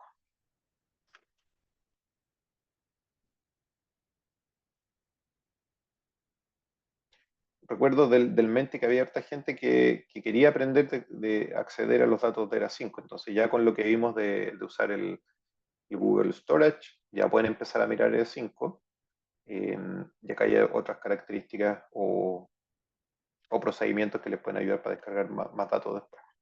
El X-Array, yo les diría, es una excelente herramienta que aprendan para poder manipular, hacer cómputos rápidos de promedio, de desviaciones estándares, un montón de otras cosas que les va a facilitar la vida. Les quería proponer tomarnos 5 minutos antes de cambiar al CMIP 6, para que, no sé, vayan al baño, se hagan un café o algo así. ¿Ya? Yo tengo las 17:54 aquí, a las Raúl, 17:59 puedo retomar, ¿sí? sí, una consulta. ¿Cuál sería la diferencia entre utilizar Google Storage y una API para descargar estos datos? Ya. El Google Storage y la API, ya la API que hablé yo acá, va a conectarse con el servidor de Copernicus. ¿Ya? Y conectarse al servidor de Copernicus implica necesariamente entrar a una cola de descarga. Entonces, digamos, tengo exactamente el mismo dataset y podrían hacer ese experimento. Tengo exactamente el mismo dataset descargando con la API en un script de Python, ¿cierto? Ejecutándose y descargando conectado o descargando desde el Google Storage. El Google Storage, hasta donde sé yo, no tiene una cola de descarga. No tengo idea cómo lo hace Google, pero Google es un monstruo del Internet. Entonces, de alguna manera pueden manejar muchas consultas a su archivo ERA 5. Entonces, ¿qué ventaja le veo yo? Que se pueden ahorrar el cuello de botella que implica usar Copernicus para entrar a la cola de descarga. Van a ver, yo hace tiempo que no descargo desde el CDS de Copernicus, pero normalmente cuando China está de día, no me acuerdo qué hora era exactamente acá uno tiene más problemas para descargar, porque son muchos usuarios que empiezan a tratar de descargar desde, no necesariamente China, pero como la parte oriental del planeta está despierta, empiezan a descargar muchos datos y uno empieza a ver colas más largas de descarga, o sea, te demoras más en descargar un dataset. Entonces, a eso hay que sumarle el tiempo que demoras en entrar a la descarga, ¿cierto? Que es la cola de descarga, y luego el tiempo que te demoras en descargar. Usando Google Storage sería solamente el tiempo de descargar, que va a depender del tamaño del dataset que le dijiste que querías descargar.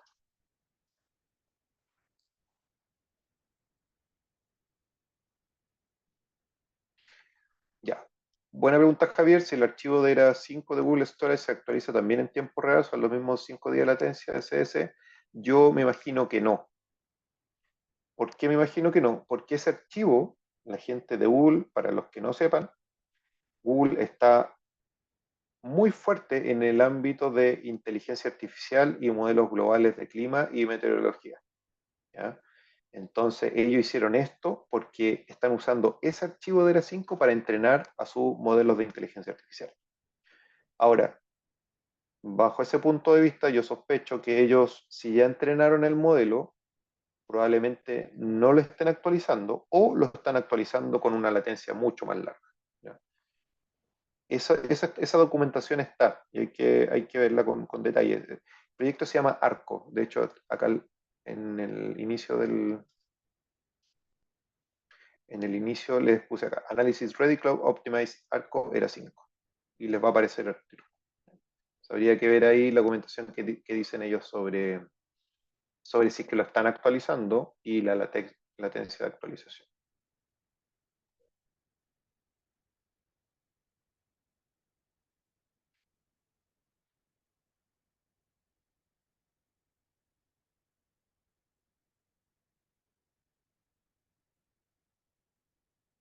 Nos esperan un minutito más para retomar. Pueden aprovechar de hacer preguntas.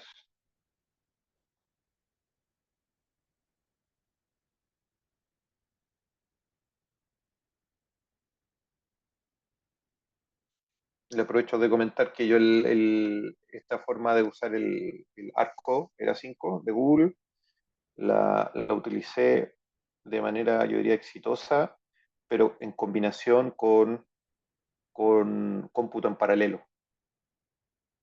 Entonces estaba descargando datos horarios entre mayo y septiembre desde el 1980 hasta el 2023. O sea, al menos hasta el 2023 tiene. ¿Ya? Me funcionó. Del 2024 no sé hasta qué fecha tiene. Y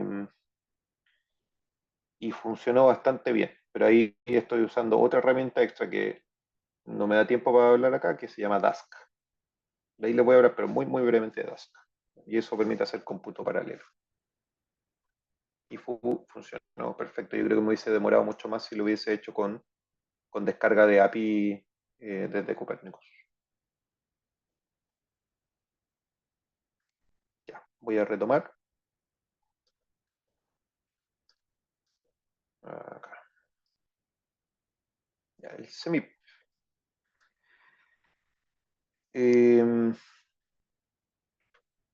CEMIP, como les dije en la presentación, es un monstruo de datos.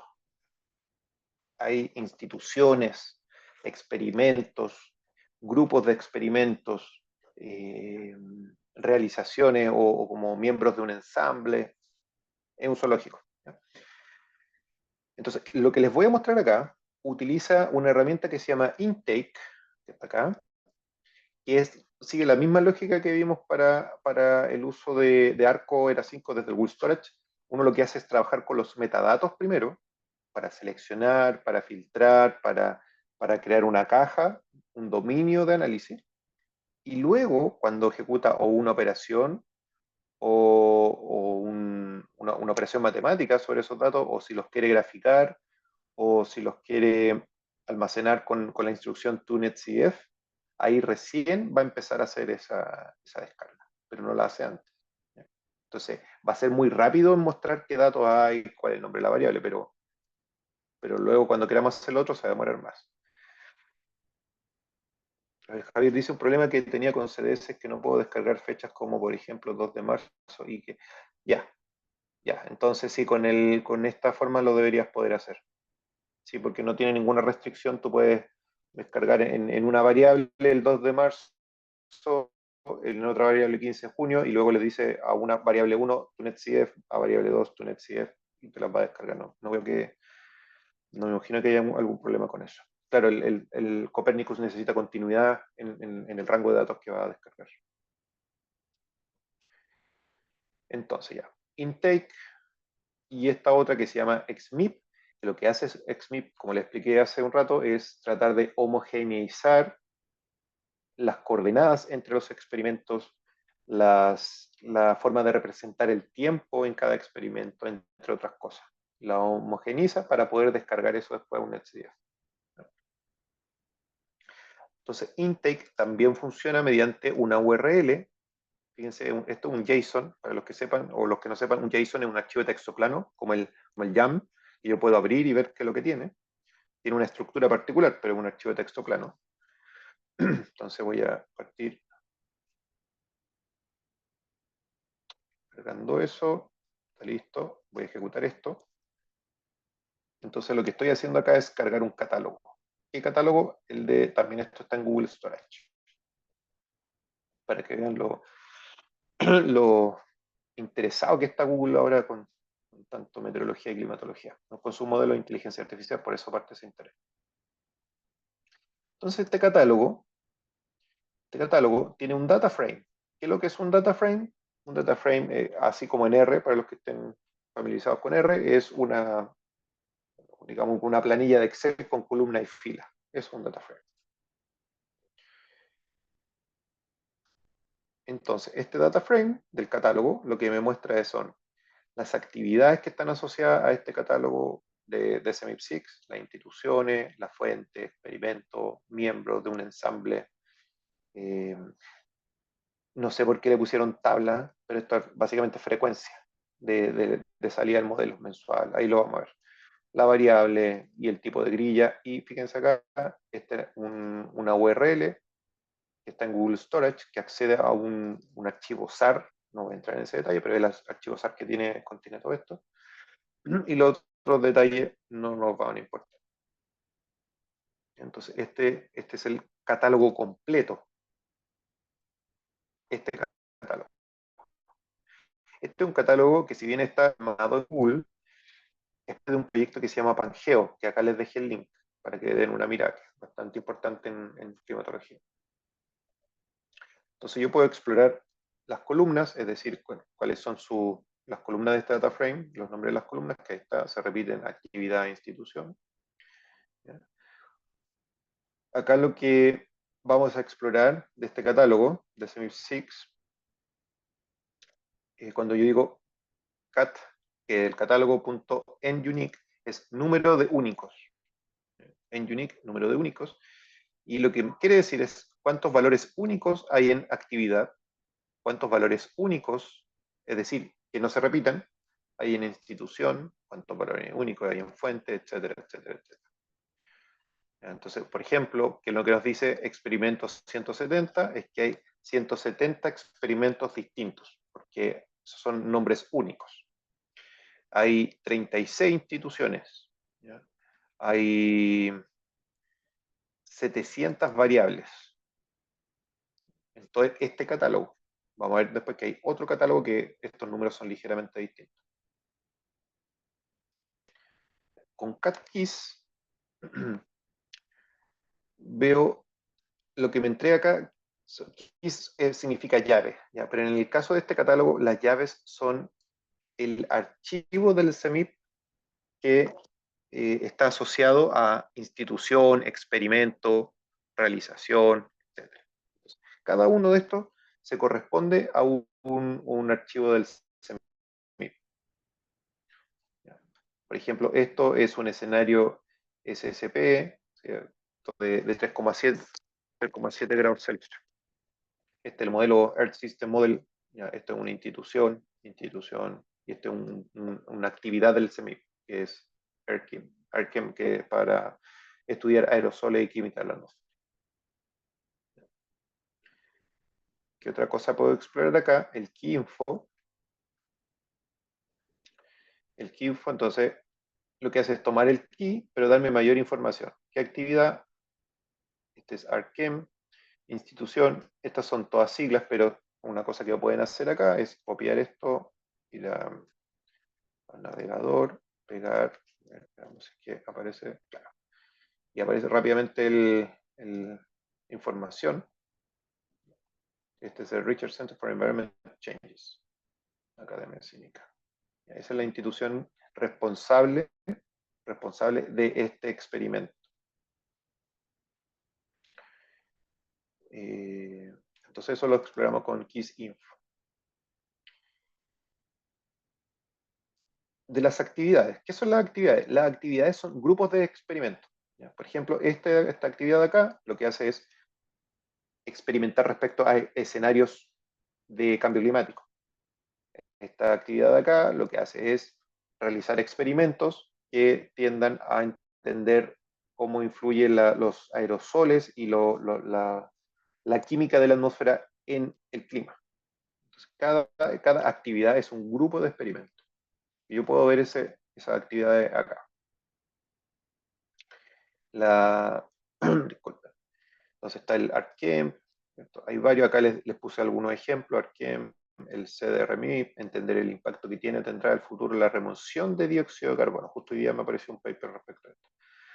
El CEMIP, si bien es el nombre del dataset, CEMIP6, pero el CEMIP también es uno de los experimentos, acá está, o sea, de las actividades. Y este es comprender los cambios climáticos pasados, presentes y futuros, derivados de la variabilidad natural no forzada o en respuesta a cambios de forzamiento radiativo en contexto multimodelo. Y así, cada uno de ellos tiene una definición y un conjunto de archivos asociados a esa actividad. De los experimentos, hay muchos, ¿cierto? Y acá hay nomenclatura que, si uno quiere meterse de lleno a estudiar cambio climático a través del CEMIP6, tiene que familiarizarse. Cosas rápidas que les puedo decir y que igual les puse ahí en la anotación. Cuando vean un IST es porque es una simulación histórica. Esos pi son parte del spin-up del modelo. Hay otro IST,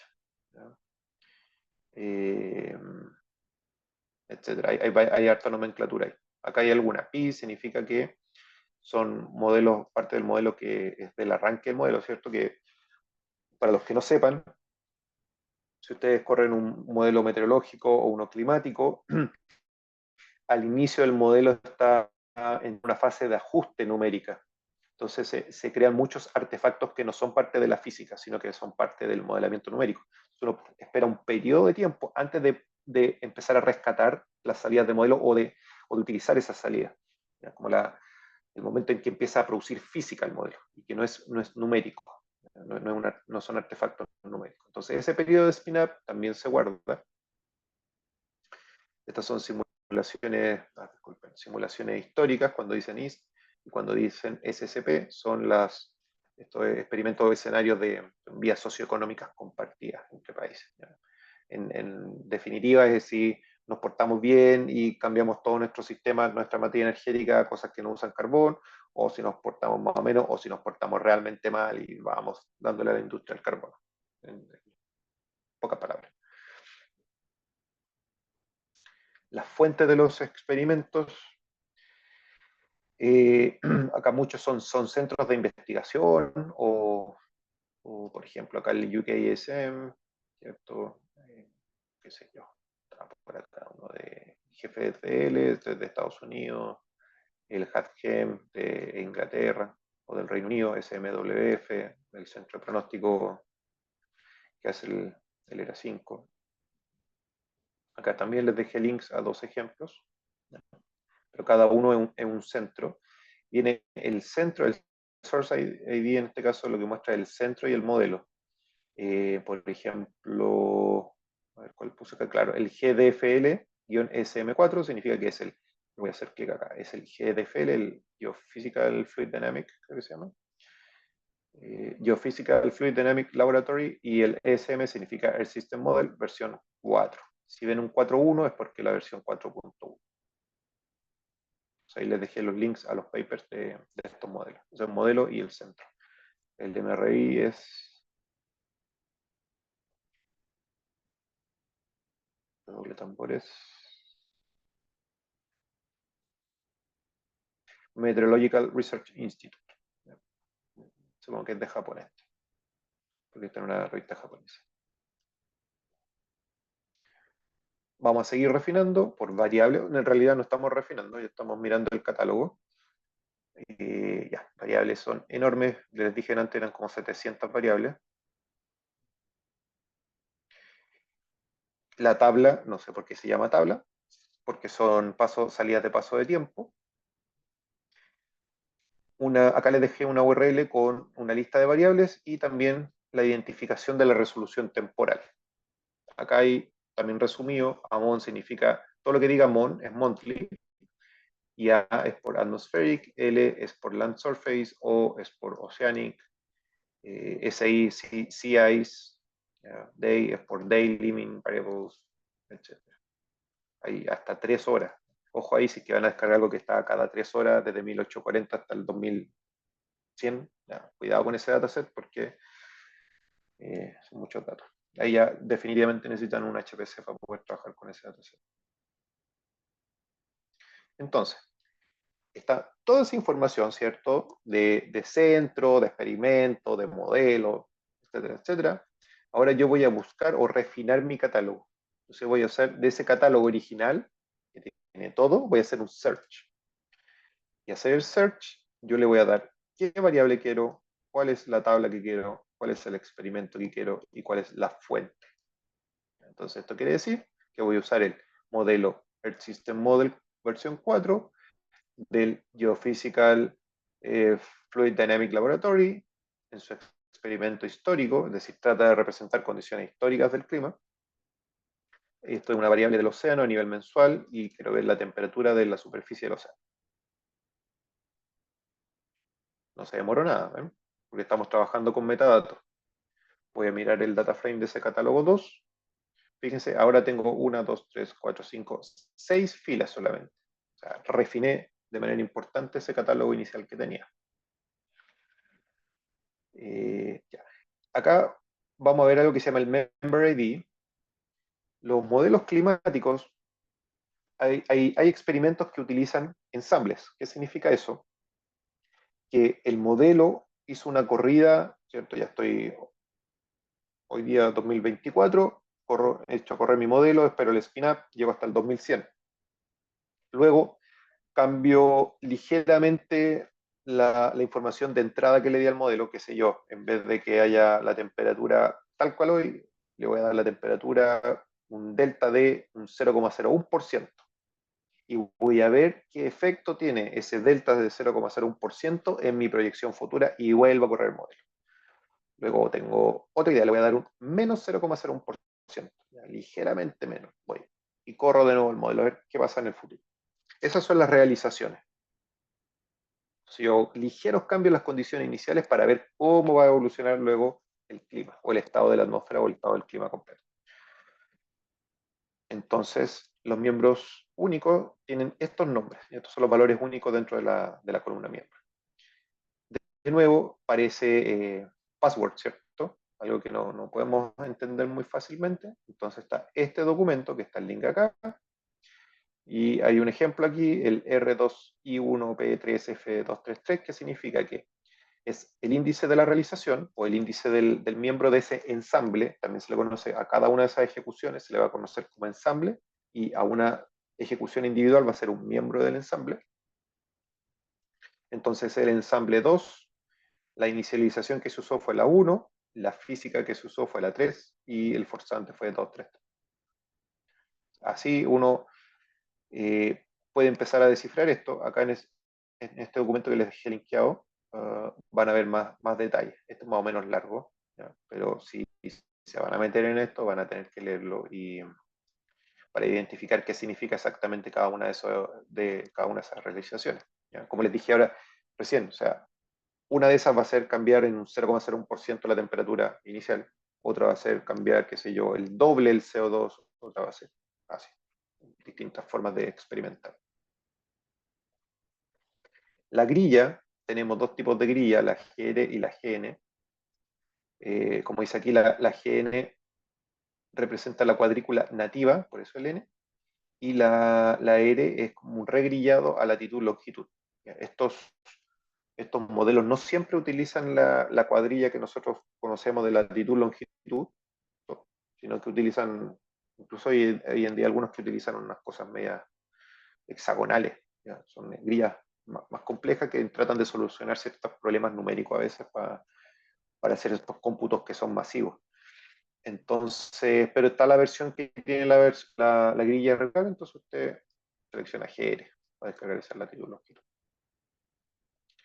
La nativa del modelo podría ser latitud longitud, no significa que no sea.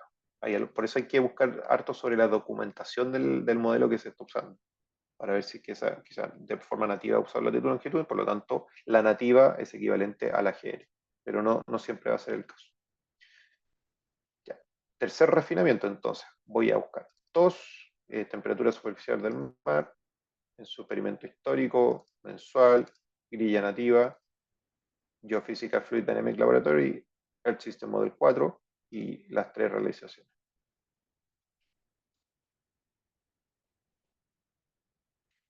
Como acá coloqué una nota, claro, si uno ya sabe lo que quiere buscar, no se va a demorar nada. Esto podríamos haber partido con esto, pero les quise mostrar lo que uno potencialmente hará si es que no conoce nada del CEMIP o si es que quiere empezar a explorarlo, ¿cierto? Quizás tiene alguna idea, quizás quieren, por ejemplo, reproducir una figura de un paper, ¿ya? También es un muy buen ejercicio para ver si es que, para aprender todas estas cosas, ¿cierto? Y para ver si es que estoy entendiendo. Entonces, yo leí este paper que me fascinó, tiene una figura súper buena, voy a intentar reproducir eso, ¿ya? Entonces, ¿qué hago? Voy a los métodos de ese paper, veo qué modelo usaron, cuál experimento, etcétera, etcétera, y con eso lo busco acá en este catálogo del CEMIP, encuentro los valores de esas llaves que son necesarias para reproducirlo, copio acá y creo el catálogo.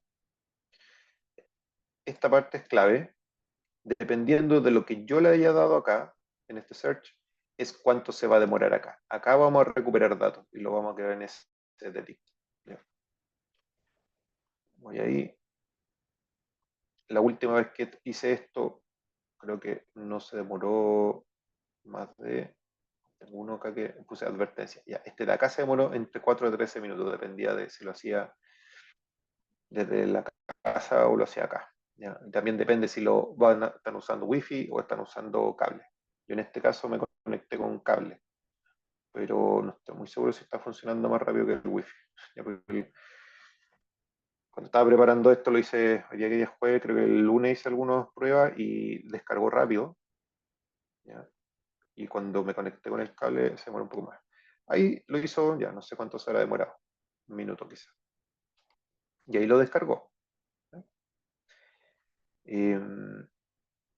Como dice acá, esta función, tu dataset.dict, lo que hace es descargar en memoria el archivo CMIP.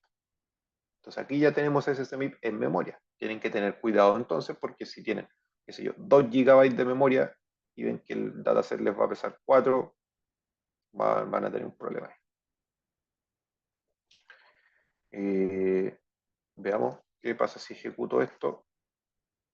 Ya, entonces, esta es la misma idea XArray que vimos en el ERA 5. Acá es un XArray. ¿Ya?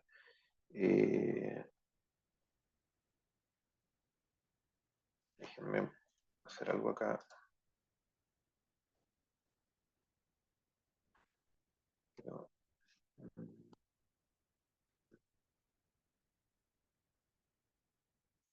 Déjenme agregar acá view.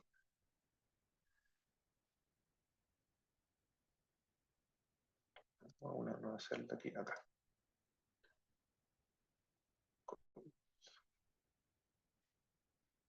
Ya. Creo que esto es más.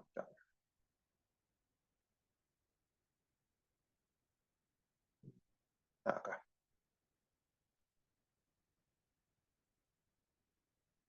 Ahí hay una nueva celda.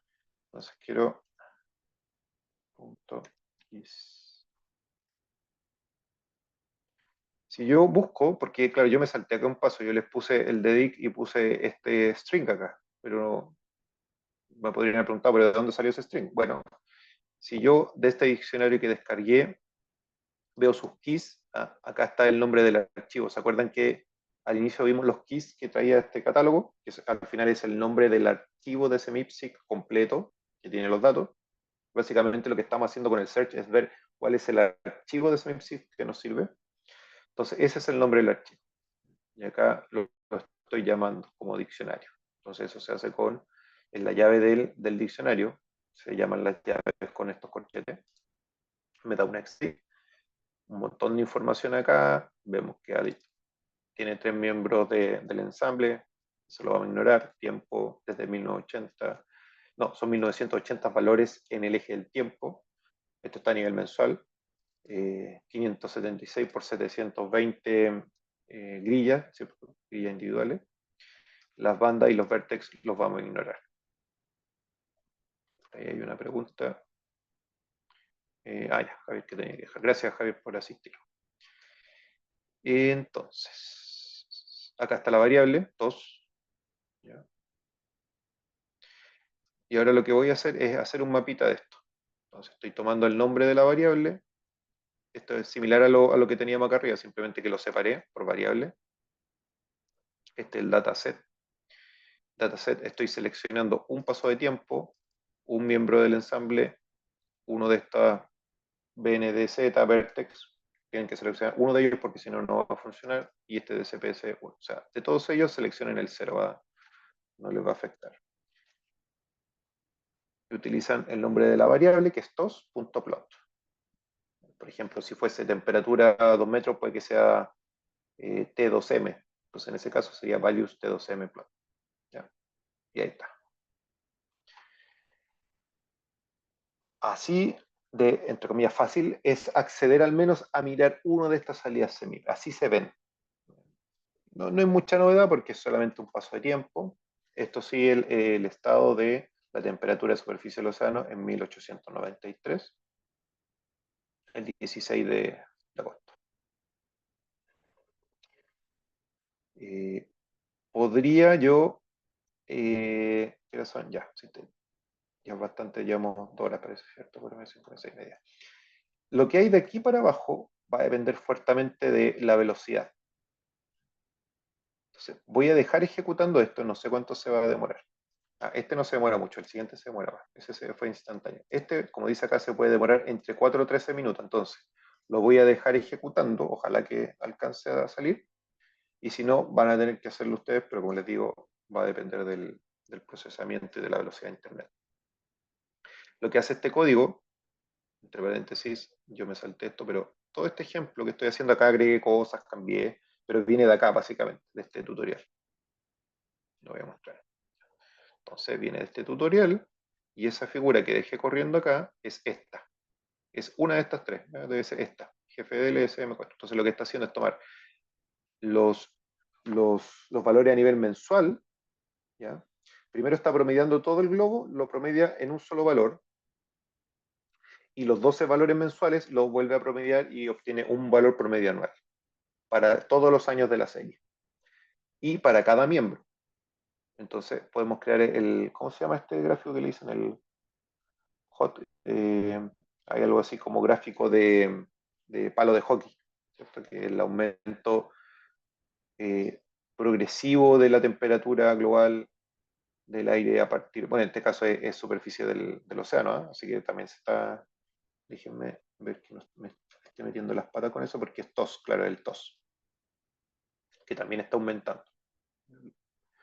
Entonces TOS también vemos que está aumentando y es muy similar al a este gráfico de aumento de la temperatura del aire. Entonces, este es el que debería salir. Como les digo, se puede demorar o muy poco o mucho. Entonces, ya todavía está corriendo. Ahí está la estrellita, significa que todavía está corriendo. Este paso también se puede demorar, pero es la forma en que ustedes tienen de guardar el archivo, al igual como lo hicimos con el ERA 5. ¿Ya? Acá, si lo hacen así, les va a dar un error. Va a decir, error, no sé, pasa algo con la serie de tiempo. ¿Ya? Para solucionar eso, vamos a usar el xmip, como les expliqué antes. Ejecuten tal cual esta línea, lo que está haciendo es cargar en memoria todas estas funciones. Ejecuten tal cual esta función, porque lo que hace esto es tomar un dataset y aplicarle cada una de esas funciones a ese dataset. Y esa función se agrega acá en el preprocesamiento. Esta función, este parte del código, es lo mismo que teníamos acá. Es igual que este. Lo único que le agregué una línea,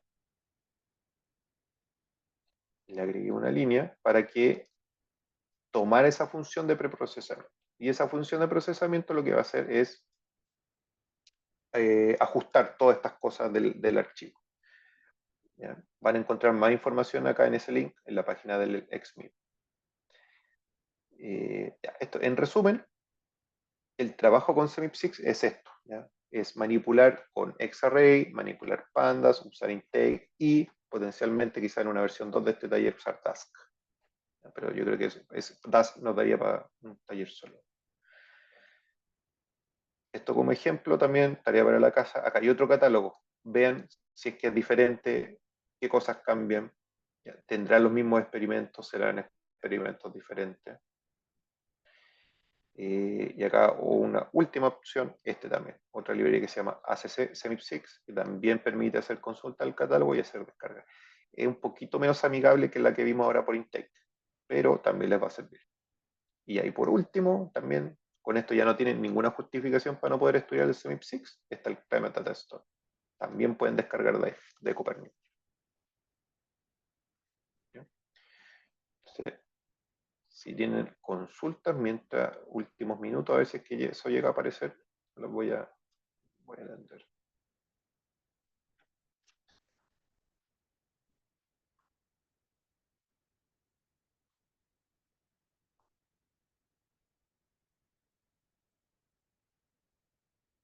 Es un taller bastante largo, pero espero que les sirva para empezar a mirar estos datos de SEMIP6, que hay mucho por explorar ahí.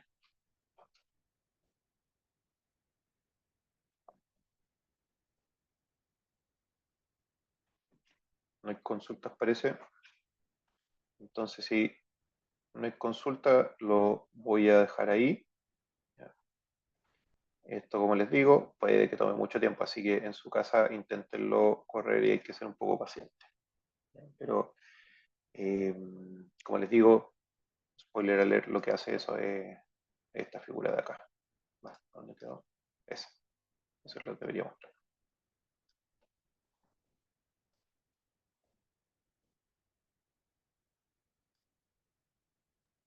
Muchas gracias, Raúl. Gracias a todos y todas por insistir, por su participación. Próximamente vamos a tener disponibles todas las grabaciones de los talleres, así que no deberíamos demorarnos mucho más. Vamos a hacer un repositorio. Así que nada, muchísimas gracias. Espero que estén muy bien. Nos vemos en la próxima sesión. Que tengan una muy Gracias, Muchas Raúl. gracias. Gracias por todo. Chao, Gracias a chao. todos por asistir.